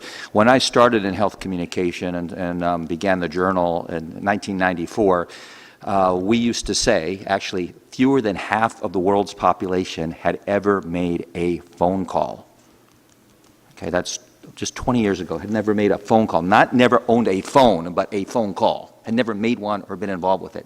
Now we have 5 billion users. This year we'll have mobile phones, and many of them will be smartphones. So we have a whole new area that, frankly, your generation, if I can say, are more apt to use in a meaningful way, and also be able to tell stories that we've heard so well here today via this medium. We no longer need the mass media or movie theaters and so forth. The use of WhatsApp and radio dramas and WhatsApp dramas on phones have been able to get people information and empower women. So the first challenge, I would say, for addressing the mistruths or the uncharted territories that have led to anti-vaxxers or vaccination hesitancy or the drop-off, we need to counter with truth, with stories, and with information that is ethical and science-based, which many of you are learning in your schools, many of you are reading about, and I say that's the first answer, and you can use these in a creative way. and use the mechanisms as well as fostering good discussion. Let me secondly say to that, as we had a number of talks on women, that it's been women's education and women as the purveyor of information, particularly around health, that have made the greatest strides in this last generation. It's been antibiotics and vaccines, but women's education is as important, if not more important, if you look at some of the studies. And let me just say that the second question is how can college students and others be engaged, notwithstanding doing this yourself, and why, when you type in vaccination, do you get an anti-vaxxer website first, or a Google or a search engine that brings you there? Challenge the algorithms, challenge the groups that are not voluntarily screening out, and figure out ways to do that. There are institutions that teach health communication. There are 47 of them around the United States, now in the world. Right here in New York City, the City University of New York is working on a program. Actually, I'm involved with a communication. We're calling it Health Communication for Social Change. It will be an online course, and online courses that the largest urban university in the world is opening up the ideas of how to employ these principles that can do everything to build a safety culture, as we've heard, in the worlds that we live in, but even more important, the health culture for yourselves. So I hope, Dr. Durbach, I've answered those questions. This is easier said than done. This is a lifetime of being able to focus and bring that forward, but keep the creativity, keep the ideas, and just by coming here today, hopefully you'll come home, you'll go back with one message and continue on and use that in a positive way. And also, if I may say the last little tiny thing, both yourselves and your family should be vaccinated. And if you don't have that information, you figure out the ways to get that as well. Thanks. Thank you, Dr. Ratson. Mrs. Kumera. Thank you, Dr. Durbach. I have some wonderful questions here. I'm going to start with a question from Luke, Westtown School, my friend Luke. Luke asks, I live about 20 minutes from the Limerick power plant. Do you think that type of energy source, or any power plant energy source, would be a better use than fossil fuels, even though there were devastating results at nuclear power plants, as we have been discussing today? What is my input? So, Luke, I think all of the students here from Chester County, and myself as well, we all live within 20 miles of the Limerick nuclear power plant, which is a concern. But I will say, in terms of safety planning, as we heard from Dr. Meshkaki, that it's important to have the safety in place, education of the population, evacuation plans, and so on. Limerick is known to have a very good safety plan. It is a model. Regarding nuclear as clean energy, and where does that fit into the 100% clean energy by 2050, my opinion is that it needs to be a part of the march to clean energy. The Pennsylvania environmental groups and all of the legislators are taking a look at a request by the nuclear industry to subsidize Pennsylvania nuclear power plants. And some of the things that we've been talking about is, let's keep the nuclear as an important source, the largest source of clean energy in Pennsylvania, phase it out over time, make sure we enact policies that ensure plants replacement are renewed by efficiency, renewables, and so on. And also the nuclear power plant host communities need to have retraining for workers in that transition. So there are a number of considerations, but I believe nuclear needs to be a part of the solution. Thank you. Thank you. And Professor Robson. Thank you, Dr. Durbach. Some excellent questions, and I collapsed them into just two broad categories. The first one, which I thought was a very thoughtful question, someone wrote, well, what I'm about my food safety and my exposure to pesticides, I'm not a farmer and I'm not in a developing country, what's my risk? And the risk is probably very, very small.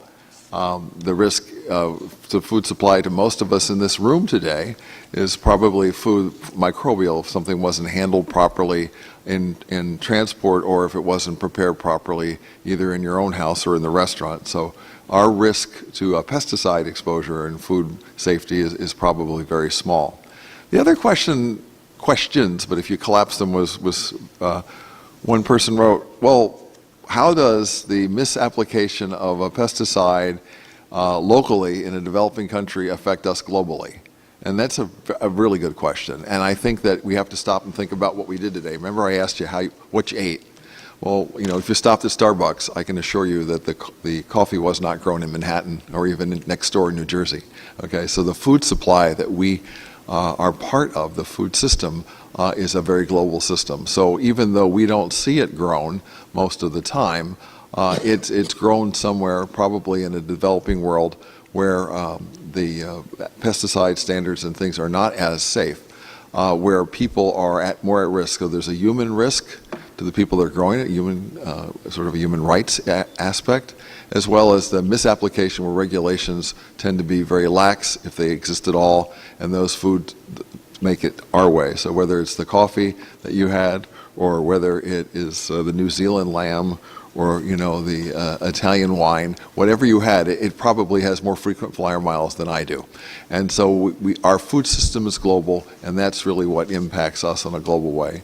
And the last part of that is, well, how do you improve things? What's good in that toolbox? And I think the last presentation, which was just absolutely superb, if you listen to our... I think that's kind of in line with what Dr. Robson was saying about using drones to basically take images or to detect chemical compounds in our agricultural fields. And a lot of the time, we think that the application is to use drones, quadcopters, the ones you can buy at a Target. There are pros and cons between using against satellites and with using drones. But I don't think they're competitive necessarily. I think they're actually complementary because they're very different use cases. And so there is a debate which one is better, is one cheaper than the other. But for instance, drones are fantastic for... As you may notice, I walked out for 15 minutes and I gave the TV interview to Voice of America Ukraine, so it will be aired today in Ukraine, and obviously I said that my main impression of this event is that there were so many young people. This is something the United Nations needs. This is 28th conference. I think we don't need to wait another 28 years to see some of you at this podium, and I'm pretty sure that it will happen very soon. I also know that you've learned many lessons from our distinguished speakers, which will help you in future. I myself learned at least one lesson from Dr. Mashkati, which I will use next week when we'll start the preparatory exhibition for the next non-proliferation Treaty conference. The lesson about probably too much focus and attention on the non-proliferation of nuclear weapons and elimination of nuclear weapons, which is important in itself, obviously, but there's no less important the issue of nuclear safety and the numbers which Dr. said about 450 reactors and almost more than 50 buildings. Some of them are certainly,